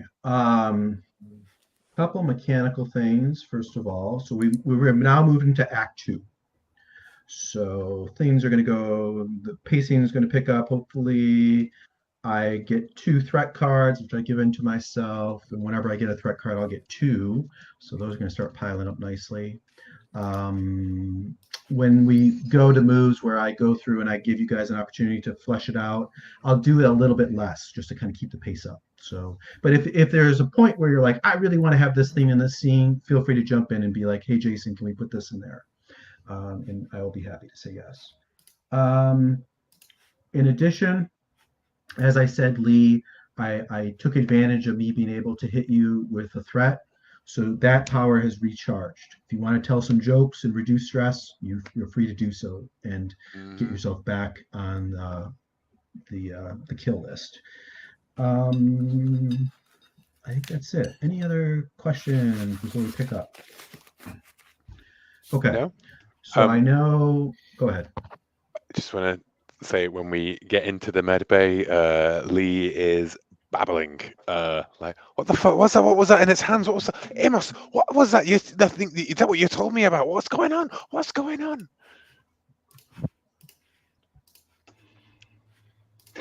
Okay. Okay, go ahead. We're in deeper shit than it looks like. This thing is some kind of bioweapon developed by Weyland-Yutani. And I wasn't expecting to encounter it live ever again. Do you think you're intending to try to calm them down with that, or the opposite, or somewhere? I want to make. I want to kind of shock Lee back. It's the verbal equivalent of a slap across the face. Oh, okay. I mean, I was totally pushing towards I reduce my stress by 1 whenever anyone tells me to shut the hell up. Okay. Yeah, I think that's probably that is where we're at. That's the nicest way of doing that. So perfect. Yeah. I was gonna say that sounds like you could trigger that move, but I think doing it, you could do both if you want, but I think the simplest way is just to use Wells card. Perfect. Yeah. Okay, great. All right. So where's Celestine? Yeah, we're gonna flesh that out in a minute. So you don't know where she is, you know. And Franklin, Paul, start thinking about where you want Celestine to be, because I'm going to give you some choice to help define where your location is in a moment. And I want to challenge Franklin on what kind of security officer doesn't keep track of crew. You want to act badly? It does feel I want like to that. respond to what Amos said, but yeah, if you want. Yeah, let's go ahead and hear what you say, and then we'll flip some cards after that. I say to Amos, when Amos says that this is a Weyland-Yutani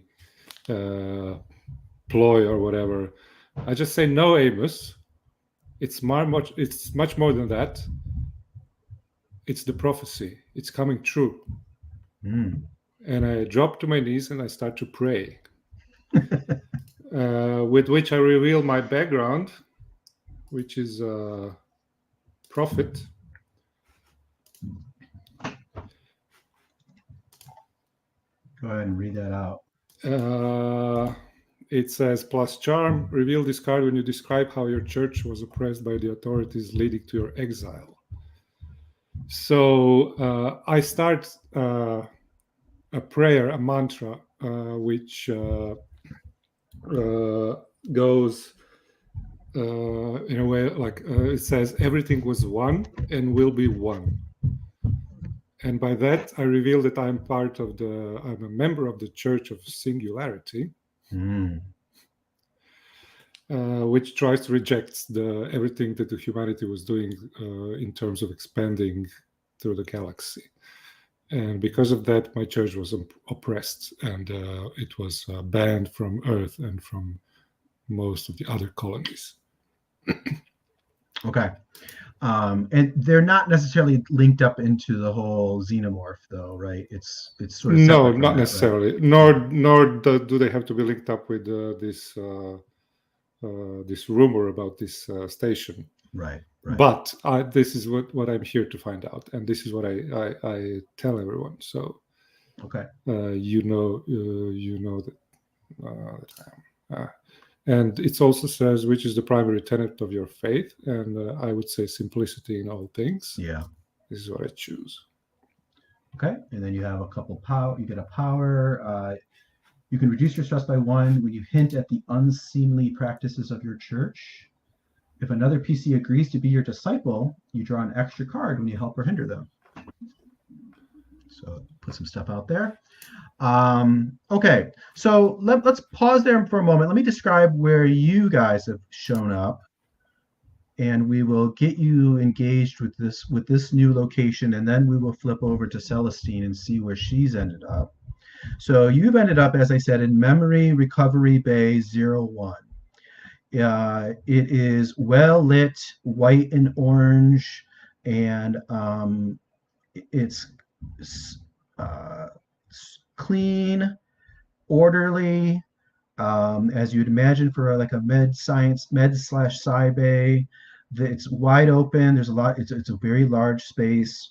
There's all kinds of examination tables and chairs and terminals and readouts. Blinking lights. Imagine a classic sci-fi lab. There's a large window against one wall. As I said, you came in through some solid doors. That's behind you, but against one of the walls, maybe to your left, the wall is one big sheet of glass, and you can see through into another lab, or more of like a patient area, because there's all kinds of beds, and most of them are empty, but there's a couple beds where you see there's people lying on these beds.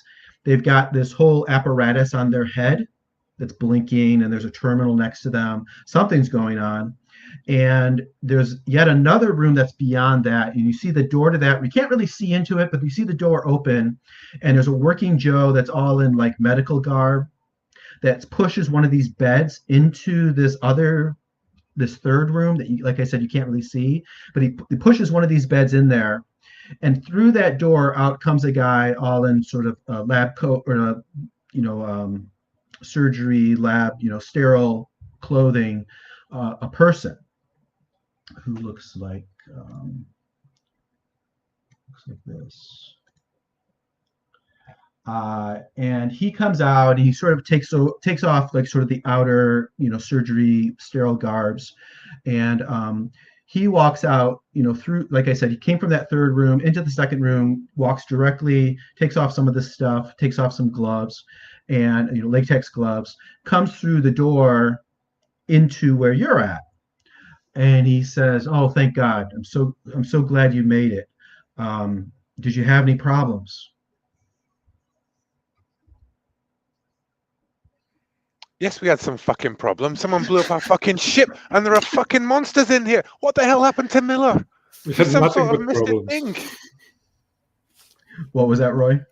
We had nothing but problems. I just, add what to say. He goes, I'm terribly sorry. Do you want to lie down? I can see you're really upset. Do anyone need a sedative?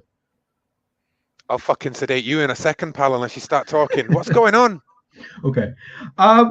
Yeah, he says, and feel free to push further if this isn't enough. He says, look, I'm Dr. Syndergaard. I'm very sorry that you had a hard time. Look, it's a lot. Where to start? So, so Dr. Stelling went crazy. Okay, let's start there. Okay. Dr. Stelling went crazy, and she she injected some sort of virus into Haven and caused all the systems on the ship to collapse. Um, I've been working as best I can. I'm not really a coder, but I've been working as best I can to try to get Haven back on its feet, to get the station to function. We've been able to, keep the virus from the med bay, from the memory bay here, but the ship, everything else is kind of messed up.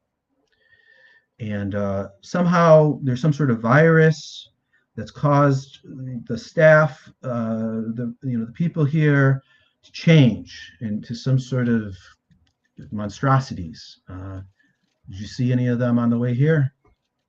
Yeah, I saw fucking Miller. She wasn't looking too pretty anymore. Yeah, Miller was, yeah, one of the last ones to start to change. I'm sorry about that. But the good news is you're safe while you're here. But we really should check you out because I'm afraid you might have been infected. Oh, that's a good point to cut to Paul. You want to go cut to Paul? Okay. So Paul, actually, let me do one thing before we move. Let me just kind of get this on the table. So you guys have now entered a new location. There's a move called new location. When you arrive at a potentially, this is under location moves. Paul, you're going to do the same one in a minute. So when you arrive at a potentially dangerous destination, the GM provides a rough description. I think we've done that. And then you guys have an opportunity to add some details. Like I said, I'm going to, not ask as much, but like I said, if you want to add more, feel free to jump in. But let me just ask one of you. Let's see, who should I pick on? Let's do Amos. Amos, what's a detail you'd like to add to this memory bay that would be interesting or useful for Amos to accomplish his goals? Oh, useful. Yeah. So it can be either something you want to have a fire axe up against the wall, sure, or in a fire extinguisher and a fire axe in a cabinet, sure, we can do that. Then the GM places a non-monster threat. I think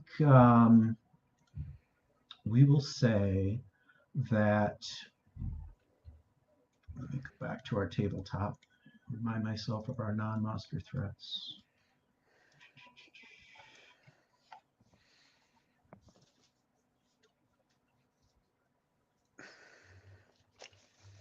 I think that third chamber it's well lit up, and there's blinking lights that show that third chamber is the radiation warnings. It has the classic the symbol for radiation danger into that third chamber. Okay, and then I get to give myself some threat cards, 2 more.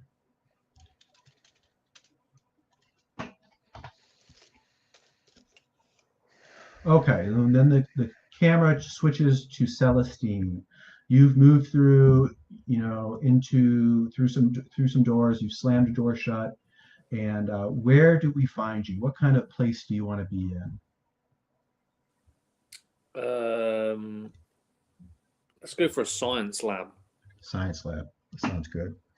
Feel free to flesh this out with me. So, it's probably fairly similar to the memory lab. It's probably got some, it's got like biology, like, it's got some animal cages. It's got, there may actually even be a few animals in there that are still alive, but there's probably quite a few dead animals. There's probably a few cages that have been ripped open, it kind of looks like. And there are large tubes that you see there are some dead animals inside of them. You even see one of these tubes has a dead face hugger, what you shot at earlier. You don't probably know it as a face hugger, but we do. And maybe there's even a live face hugger. So you get up, classic, like in Aliens, you get up close to the glass and that suction, that sucker comes out to try to get at you, right? Any other detail you'd like to add to this science lab that you think would be interesting or that would be useful for you to do what you want to do? Let's have some eviscerated bodies hanging from the ceiling. They've been tied up. Okay. Eviscerated as they've been torn apart or like surgically? Crudely surgically opened. Okay. All right. Good. Add a non-monster threat. Let's see, what can we put here?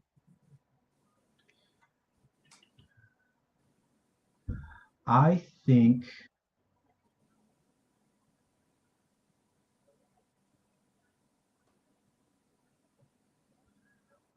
in one of these cages, there is one of the creatures that's still alive. It's a fairly large cage. Let's say probably about 3 meters long by 2 meters high by 2 or 3 meters deep. There's a creature that it's about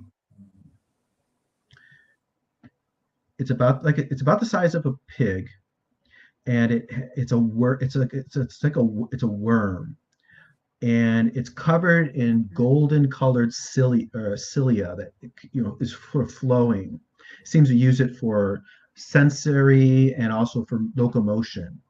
It has all kinds of like organs on its body, like sensory organs, look kind of like a little bit like an eye, a little bit like an ear. You're not sure. You could investigate to know more about it. And it has a big sharp beak on one end. Big sharp beak. It's in this cage and it's sort of like pacing around, swirling around with all these cilia. It looks pretty dangerous, but it is inside a cage. Okay. What kind of cage? Probably like a steel mesh cage. That's what I'm picturing. Okay. I'll give myself, you're in a new location, so I'm going to deal myself 2 more threat cards.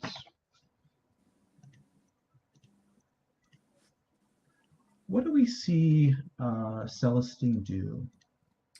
I will explore the science lab. I shall walk around it and flick through papers, read screens, check and test. So that sounds like investigate. When you have appropriate fictional position, you may search for information, blah, blah, blah. First of all, you share a story. So in this case, you're on your own, so it's probably like a flashback. But what do we see on screen that shares a little bit more about Celestine? I think this flashes back to Celestine's own medical facility, where there are also bodies with their chests open, various limbs missing. You see Celestine reattaching, changing lungs for mechanical devices, etc., etc. Sure. Okay. So describe what you're hoping to find or discover. If this works well, what do you hope to find or discover? Information about what's happened and about these creatures here. Okay. And describe how you put yourself into danger like an idiot. I get close to that cage. Yeah, with that cilia worm creature that we're talking about. Okay, perfect. We are ready to draw. Actually, before we do any of that, I would like to heal myself. Okay. So we see you go to a cabinet, pull out some bandages and whatnot. Yeah. Sure. Okay. Let's go ahead and do that then. This is a safety move called Fix Something / Someone. When you have appropriate tools and access, I think the Scilab has enough here to help with your lacerations. Share a story. We can use the same one you just did, showing, as you're healing yourself, you're also thinking back to the bodies, or we see those bodies you described. Let's do the draw. So you get 1 card for nothing. You were a doctor, a physician, so I think that's clear. You get expertise. Do you have the right tool for the job? I think the Scilab, is sufficient. We'll give you a card for that.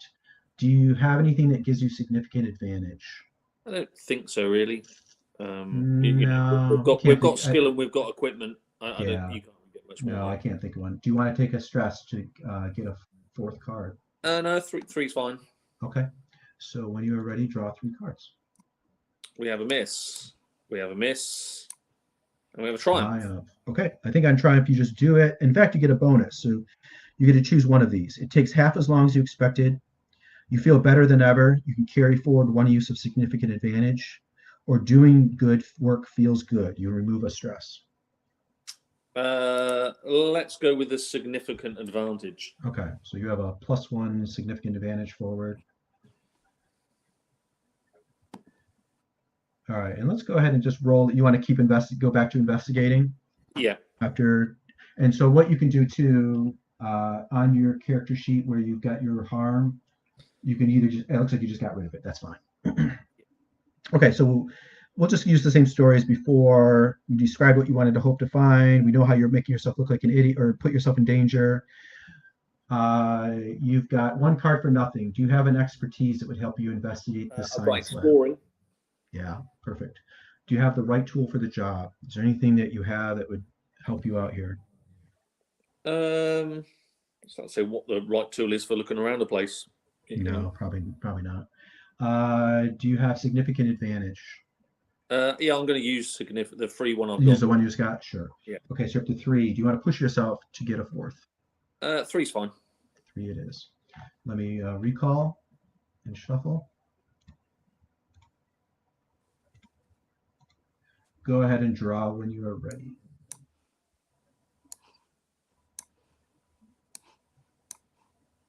Opportunity. Opportunity. So let's spend a stress and turn that into a triumph.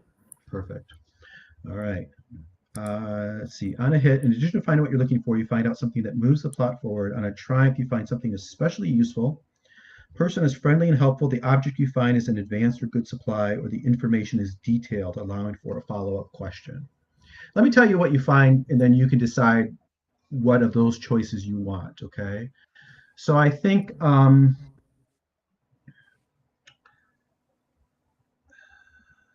you wanted to find out more about the creatures, and you wanted to find out more about what's happened on the station. Is that right? Yeah. I think you find there is you find out that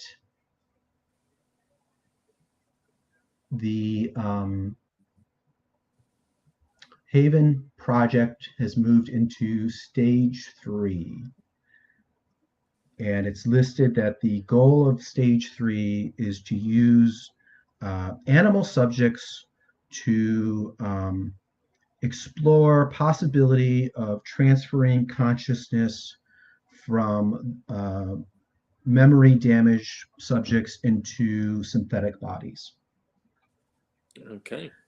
And you see that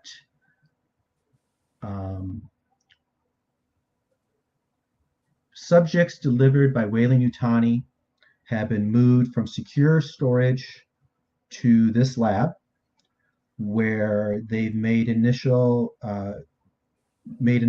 work towards accomplishing this goal. And shortly thereafter, the records are garbled, because that seems to be where whatever this event happened that your character doesn't know about, but you as a player know, that we just described, that this Dr. Syndergaard was telling them about, where some sort of virus infected the computers, caused everything to go crazy. It describes that containment of animal subjects, including those rejected by Dr. Stelline because they were too dangerous to use, containment was dropped, and whatever was being contained has started roaming free. Okay, so I think that's the basics. I think. Well, I'll tell you a little more in a second, but do you have a follow-up question, or do you want to make things more detailed, or do you want to find something that would be useful? What do you want to do with your triumph? What was the first one? Let's see. On a triumph, you find something especially useful. The person is friendly or helpful. That doesn't really apply. The object you find is an advanced or good supply. So I'd be happy for you to find something useful if you want. Or you can ask me to give you more detail or have a follow-up question to what I've just described because of your triumph. Let's go with a really good weapon. Okay, sure. What do you think would be a good weapon you'd find here in this science lab? Yeah, I think a really high voltage prodder. Sure. Yeah. Okay. Yeah, that sounds perfect. So like a stun prod or something like that. High voltage, fully charged.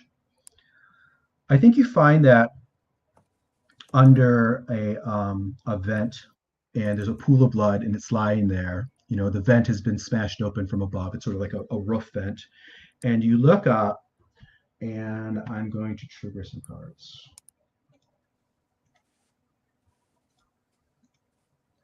Let me look at my cards, make sure I got all the ones I want.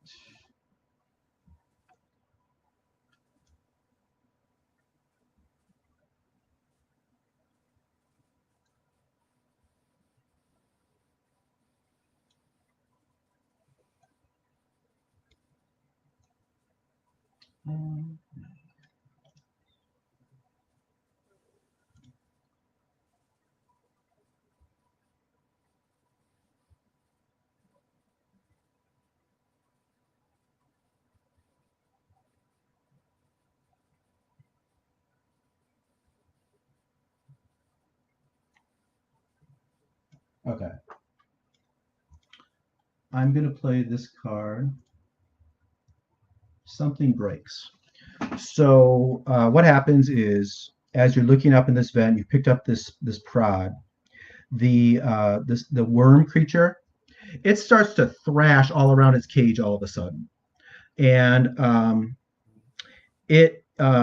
I don't think it really makes any noise though. It starts thrashing around, and it smashes into one of these sides and busts this edge side of this cage open. It seems to be out of control. It's just thrashing, knocking tables, knocking, lab equipment to the ground, crash, crash, crash. And it's moving in your direction. It doesn't seem to be attacking you. It's just like, it's just out of control, having something going on with it. And it's moving towards you. And what do you do? It looks like it's going to run into you here in a minute. Where was this vent? It's above you. It's a meter or two above you. Let's jump on a table and climb in at the vent. Okay, so you're going to try to get away from this thing. Okay. We'll do a draw here in this. Let's do that draw. I think let's do that now. So I think this is going to be, it's probably not a full-on run. It's probably more of a face adversity. Yeah, so there's a peril move called face adversity. Trigger this move when you try something dangerous. No other move fits. On a hit, you succeed. So do you have an expertise that would help you? Dodging sounds perfect, right? Yeah. Do you have the right tool for the job? Table? I don't know. What do you think? Yeah, I think the table is the right thing to get me the elevation. I mean, I think what I'll do is I'll use the environment for significant advantage. But yeah. So 3 draw. Yeah, 3, and then do you want to push yourself? No, let's go with 3. Okay, go ahead. Triumph. Great, perfect. So you do it. I think that's it. Yeah, an edge you'd have to make a complication, but you're good. So you pull yourself up in this vent, and this thing thrashes around, destroying, the computer and the stuff that you were looking at down below. You pull yourself up, and you see it stop, and it exhales all of this like mist comes off its body, some sort of like pheromones or something, and maybe you catch a whiff of it. It doesn't hurt you or anything, but you kind of cough a little bit, and it sort of fades. And you see that something has burst out of this thing's body. Tension builds. This allows me to add the next monster to our story. Let me get that out there. In the mist, you hear, maybe like a sickening, wrenching sound or ripping sound. And as it fades, you look down and you see that a chest burster has appeared out of this creature. Chest burster, stress if witness its birth. I guess the way I described it, you didn't literally witness its birth, so I won't lay a stress on you. But you see this creature, it's covered in the, yellowish, we'll say, blood of this creature. It lets out this screech. It probably doesn't see you, and it just sort of, disappears with these little, it uses mostly its tail, but it's got little vestigial limbs. probably in this case, little vestige of cilia, and it disappears into the darkness down below in this science lab. What do we see Celestine doing next? I think going down the Down the vent? Okay. Yeah. I think, would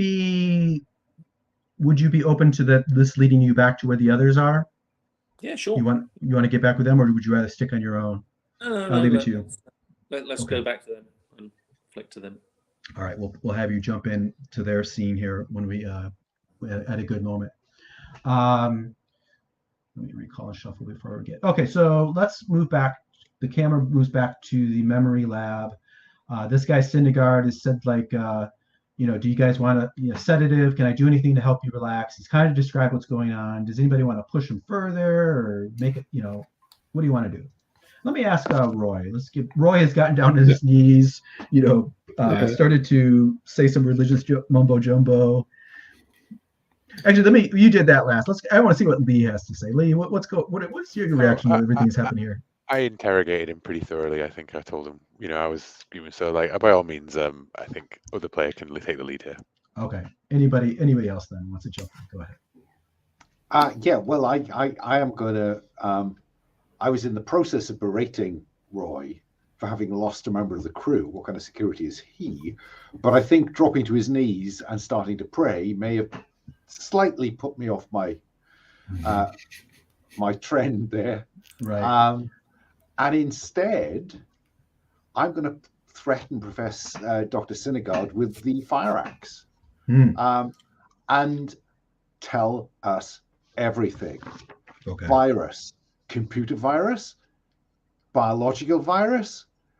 If it's a computer virus, why do you need all that anti-contamination gear as so he's peeling off? Right. Okay. It's probably investigate.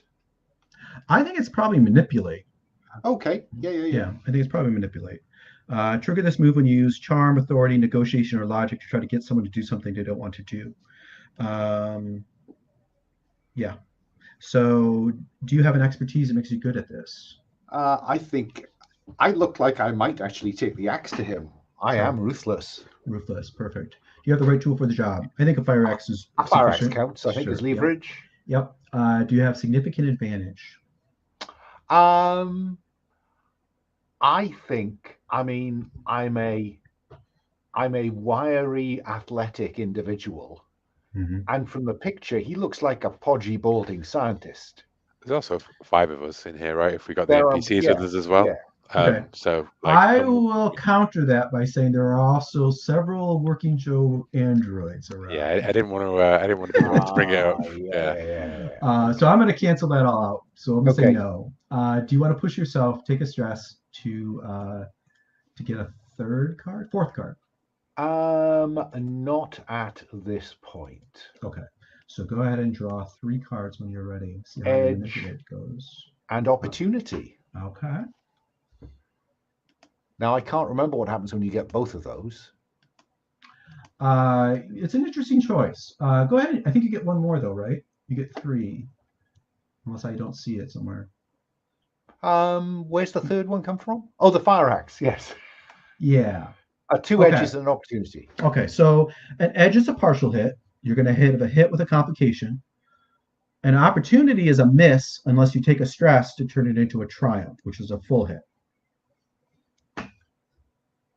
On a hit, they must go along with what you're asking or choose to gain stress. On an edge, they must promise to do something for them in return. I think I'm content to promise to do something for them in return. Okay. If it sounds like it's unreasonable, then I might exploit the opportunity with a bit more stress. Okay. Yeah, that's fair. So I think he says, look, there's no reason for violence. We've got to stick together. There's something else too. There's these creatures that Weyland-Yutani brought to the station. There's something different than the monstrosities, the people that have mutated. They're running around the station too. We're in extreme danger, and nothing's working. The virus. look, okay, I'm sorry, there's not really a virus, but we messed up. We thought that we could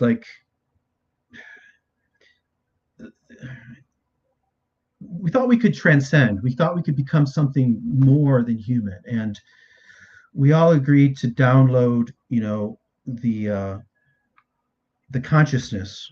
There's a special creature they brought with it. It's something wonderful, and we all agreed that it would be best to go ahead and just become one with it. And it went wrong. It's changed people.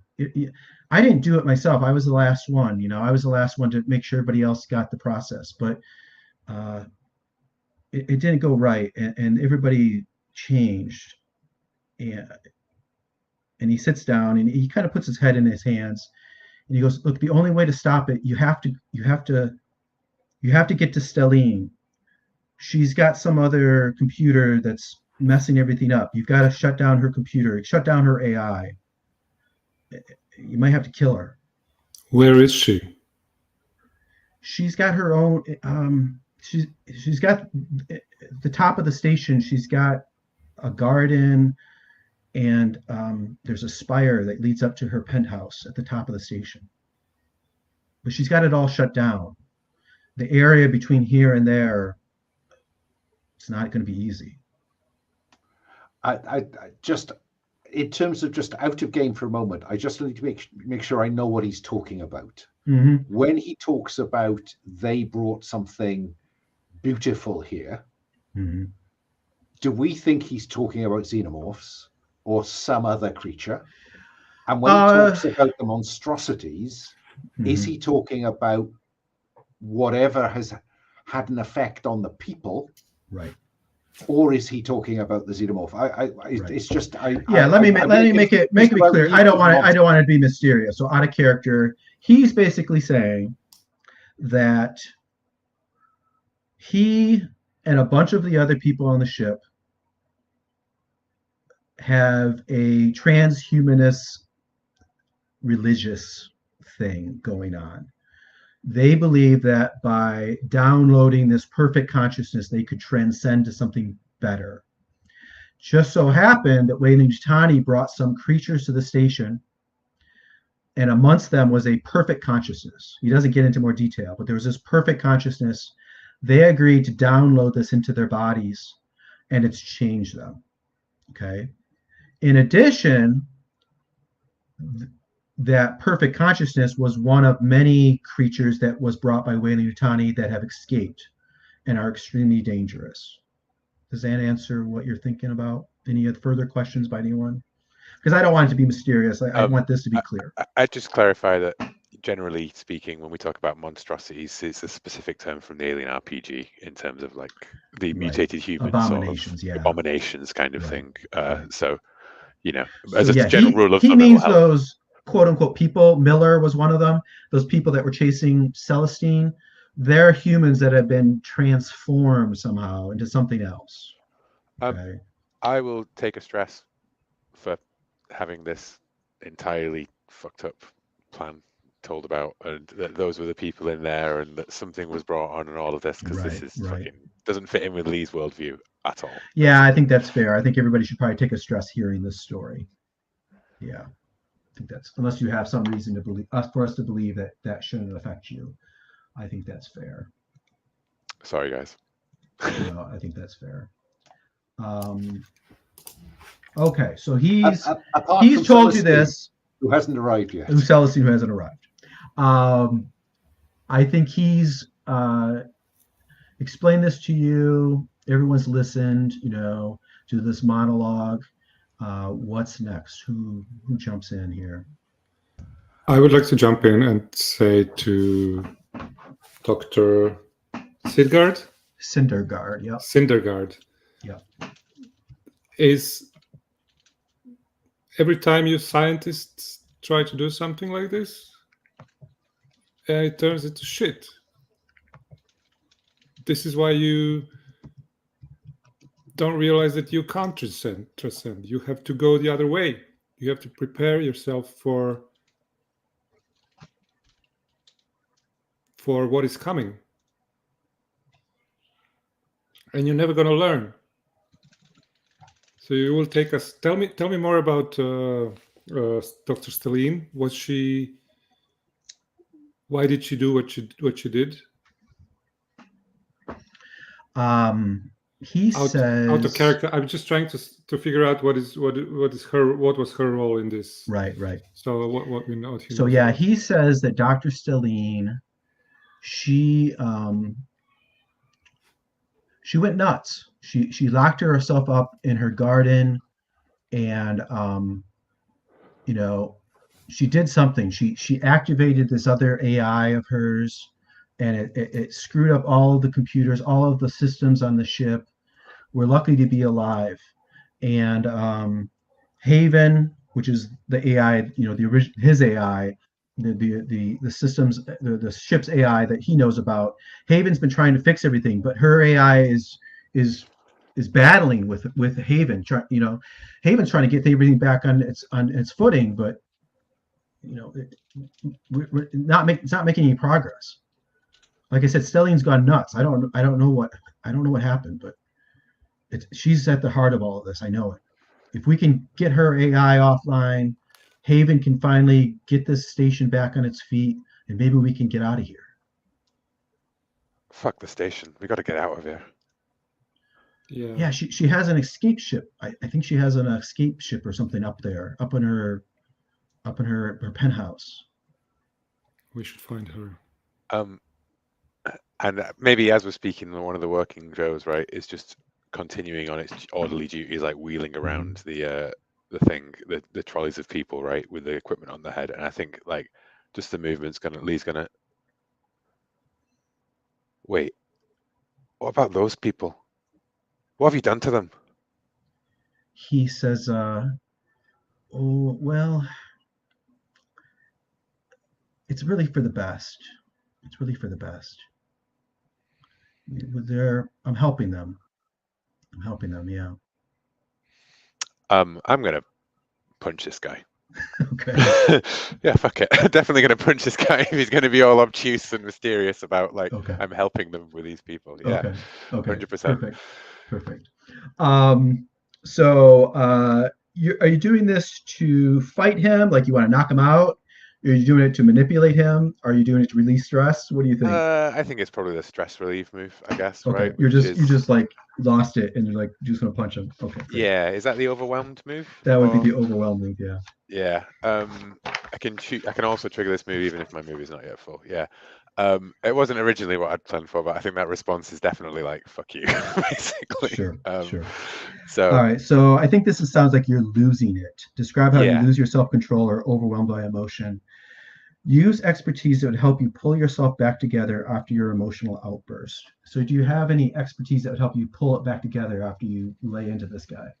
I can only suggest medic in the sense of not really being like too given to actually like hurting people, But, I don't know. I'm gonna say no. What about Adaptable. Quick I comic think by relief. definition, I don't know. Are you doing it in a funny way? No, I mean more. Can you punch someone in a funny way? Well, more than like my natural. Or you make what's the joke? I'll give it to you. What's the joke you give after you punch him? I'm just going like. Or the quip. Oh no! What I say is I let a quip out. Oh, let me help you then, pal. Boom. Okay. All right. Like, that's good enough. All right. Great. 2. Do you have the right tool for the job? I got my fists. No. No. Anything gives you significant advantage? I think you've already. I think you've already cowed this guy through the manipulation. Yeah, I think I can only say that like it is a like complete sucker punch. Like it is a instantaneous like response to something that he thinks is quite reasonable that he said, right? Sure. So. All right. So that takes you to 3 cards. 3? We'll give you that. And then do you want to push yourself? Sounds nope. like no. And you got to triumph. Perfect. You don't even need to worry about the rest. Yeah. On a hit, you clear a stress. On a triumph, you clear all your stress. Nice. And then consequences. Let's see. Choose one of the following, leaning towards choices that follow the fiction. So there's a list of consequences there. Look at those, figure out which one you think would be most appropriate given our fiction. You see where I'm looking? Yeah. I'm happy to you know what? Let's intensify it, right? I'm happy to narrate how I suffer a hurt from this, basically, Okay. as I punch him, and he makes it very clear that the working Joes are going to step in to defend him, because he says code 9 or something, right? As he wipes the blood, and one of the working Joes just comes over and like grabs Lee, and just, you know, with inhuman strength, just like pushes her down, like away, and like hurting her, basically. Okay. Let's say you have a let's say you have a bruised ribs. Yeah, maybe like just tosses me, right, like a child across the room. You slam into the edge of a table, you bruise your ribs. Until you get medical care, you're going to be short of breath. So anything you do that requires endurance, we're going to put some deficit on you. Yeah, Camtree comes along and like grabs me, you know, like holds me up. Okay. So yeah, I think that's going to trigger a whole bunch of things. So this man, you punch him, he goes flying. The working Joe grabs you. He yells out, "Kill him!" You know, or something like that, or code 9, whatever. And I'd like to suggest that maybe it doesn't, because I'm not escalating it into I was trying to kill him, right? I was really not trying to lean towards all of the droids go mental and try and kill he's us. got more going on. Your suspicions were correct. He's got more going on. So he's going to yell out, you know, he maybe not kill him. He's going to say, contain them. It's time for them to transcend, something like that. I would like to reveal my background. Okay. And I would like to pull from that kit bag what the biggest gun you'll let me have. Okay. Colonial Marine, great. It allows me to have a weapon one level higher. So assuming that military is badass, it's professional. So I'm thinking auto shotgun or an out-of-date version of the M41. Let's go with the shotgun. I think that's a logical next step up the chain. You stashed away a piece of gear. Perfect. Reduce stress by 1 when you choose a violent solution when a non-violent solution might have been more effective. Okay, and you get combat and colonial marine. Those are two expertise. So I think, so for Celestine, you can jump in at any point now. We can have you jump in wherever you feel it's a good spot for Celestine to join the fray. So this guy yells out, code 9s, contain them. It's time for them to transcend. He tries to make a beeline for the door into that next room. And he will encounter the shotgun muzzle. He'll encounter the shotgun. And I say, call them off. And he backs off, and manipulate. We're beyond that. So he's going to back off, and he's going to begin to tremble and shake. And it's a very strange reaction. And he falls at the ground, and he's having tremors. He's just shaking and trembling on the ground. Okay, I would like to use that thing that I have, which is once a session, establish something about the faction, trying to find out blah, blah, blah. I think I know enough from Ripley's report to Weyland-Yutani to see this as the starting stage of one of these things erupting from his chest. Yep, you're absolutely right. And I blow his chest to pieces. Okay, great. What about Roy? What are you doing as this is all kicking off? I think I just wait to see what happens. I mean, I'll jump in if it gets dangerous but Amos has got the big guns, so I stop praying. Sure. These Joes are good. For us, right? That's it. Yeah, one Joe has grabbed Lee and thrown Lee against like a table. Okay. Lee's like holding your side, right? Gasping. And the other one is indeed coming. There's another one that's in like medical gear that's coming for you with its arms outstretched. Okay. So if that's the case, then I will take my gun out too. So. Okay. Celestine, you want to jump in here? Should. We'll Roy deal with the one approaching with outstretched mummy arms, and then Right. I will jump in. Help out. Okay. Well, I was going to jump in and treat Lee, so position myself between Lee and this other one, and provide some medical assistance to Lee. But let's do Ray. Okay. Okay. So I think what we'll do. Oh, do you need to go in 10 minutes, Daniel? Yeah. Yes, I have to go. Yeah. Yeah, that's probably a good time to stop. I think we're not going to sort out this fight, in 10 minutes. So it's a good time to call it a day. Thanks. And we will. Unless just before I land, Lee wants to say something funny. Once per session, yeah. As I land, because face it, somebody just magically appears. Say something funny. I know, but you put me on the spot there. I get to do that more than once a session, actually. It's just house call. House call, yeah. Yeah, you're basically going to do it, and once you do it, then you can't do it again until the major reason I'm holding off on that one, Paul, is because it makes me the target of the next threat to enter a scene every time I use it. So I'm like, hold off for now. When we fled this scene, Yeah. Okay, so you guys can think about what you're going to do next. Celestine drops down with a big cattle prod, basically. With electricity sparking on the end of it. Roy pulls out a pistol, goes to shoot this thing, this android. Yeah. If I can rewind a little bit, I shoot the thing without stopping praying. I keep on praying and I start shooting. Okay. And I think that the last phrase of Lee as the working Joe approaches towards her and Camtree is, I guess that's going to be 2 less shares for Celestine to have to share the funds with, Okay. And then that sets you up for jumping through the vent, right, and saving our asses.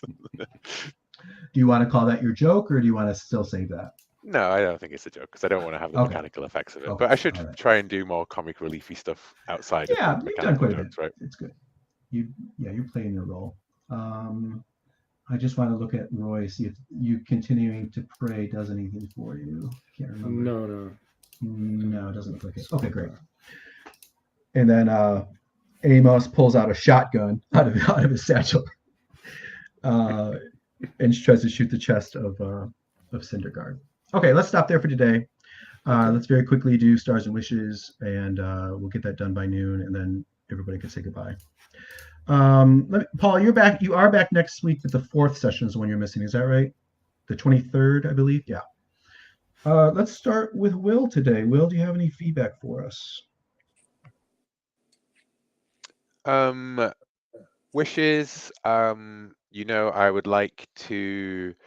I think Lee's priority is to go and to warn the others who are locked down in the med bay. I'd love to sort of like someone to have a breath to try and find out something about Captain Wilson, and obviously move on to how the fuck do we get off this station without our ship getting blown up again by whatever it was that blew it up. But that's the goals, the strategies. I just like to follow that where possible, as well as doing the character stuff. And Stars, I thought it was all really great. I loved Celestine in the science labs with the worm-like creature and the chest burst, and then just tucking herself up into a vent and coming in. And I'm dying for the next session where they crash out of the vents, wielding that cattle prod on the working Joe that's approaching us, maybe. And Amos being a marine lawyer who knows about the Nostromo is great, and Roy being a cultist is also great. So yeah, I can't wait for more, and maybe for someone to die as well. Like 2 NPCs are running around with us. They've got red shirt written all over them, haven't they? I have to say, Celestine's looking very close to the edge as we speak. Stress-wise, yeah. That can come down easy. Sure. It can come down if I make a joke. That's probably why he's pushing for that. Yep. Okay, great. Thank you. Daniel. Okay, so stars to all the players. I think the characters are very morally gray area and very tough, and it's really good. It goes well with the genre, and also to Jason for great descriptions of areas, and it was very vivid, and I could really feel where I am. So yeah, everything was good. I don't have any wishes. I wish to find out more about maybe to find out more about religion that is tied behind these guys, and how it ties to my own religion, which is I figured it would be something opposed to it, but I'm not sure yet how. So I'll just play to find out. Right.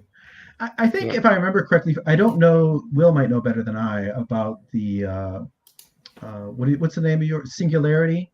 Yeah, I just made it up. They're sort of, well, I think there is something like that in the fiction, though. If I can't remember, it might actually be named. I think I remember in the Free League rule book they have something like that. Yeah, and it's like an offhanded reference to them somewhere about like a terrorist incident that they got involved in. They did. I have the book. Maybe I got it from there. So I think if I remember correctly, and maybe we can phrase it however we want, but they're sort of anti-technological, like getting back to the basics. That's what I thought. Yeah.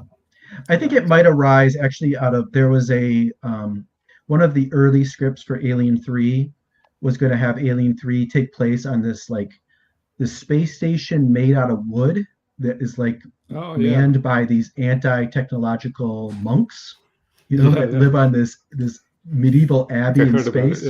Yeah. So anyways, I think that might have been where it came from. But it might be diametrically opposed, because they're the opposite. They're all like, let's use technology and biology to transcend to something better, and you're the opposite. You're like, let's get back to basics kind of thing. So, okay, perfect. I'd be very curious to see how we play this out. All right, great. Thank you. And Paul. Wishes, let's just keep it rolling. More of the same. Can't ask for more than that. Stars. To you, Jason, for a split and a quick recovery. I know split parties are hard, but that was nicely, slickly done. Alan, for manipulating and keeping things moving. I think that was a good use of the role. It didn't need to go much farther than that. I thought that was good. Daniel, the reveal of your prophet or cult member. I don't really want to call you a cult member. Church of something or other. They're pretty close.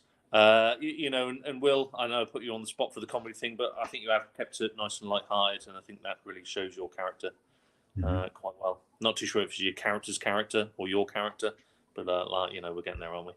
Yeah, all good. Okay, great. Alan. Stars. I think that the pace is picking up neatly. When I read the rules, I thought, we're going to have threats coming out of the woodwork if some of these roles go one way or the other. But I think you've introduced them smoothly. It hasn't felt like, oh shit, another threat. It's felt like, oh yeah, of course, it's another threat. So that's, good on you for that. I'm enjoying the wisecracking from Lee.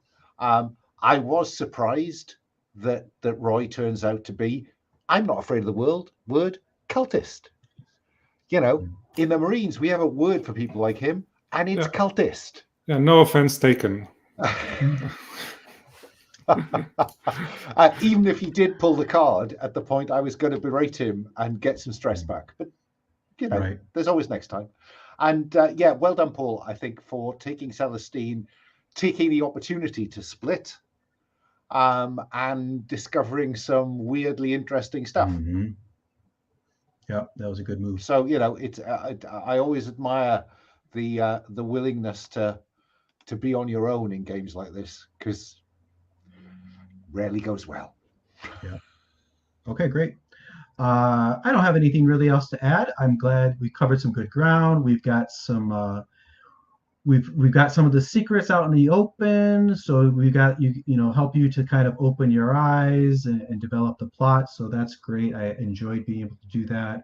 I enjoyed allowing the monster to transition to the next level. I'm excited for level 3 coming out hopefully next session. I'm very excited to see how this combat scene goes here. And I think that's it. So I will see everyone next Sunday. Thank you very much for coming, and bye-bye. See you guys. See ya. Bye. Bye.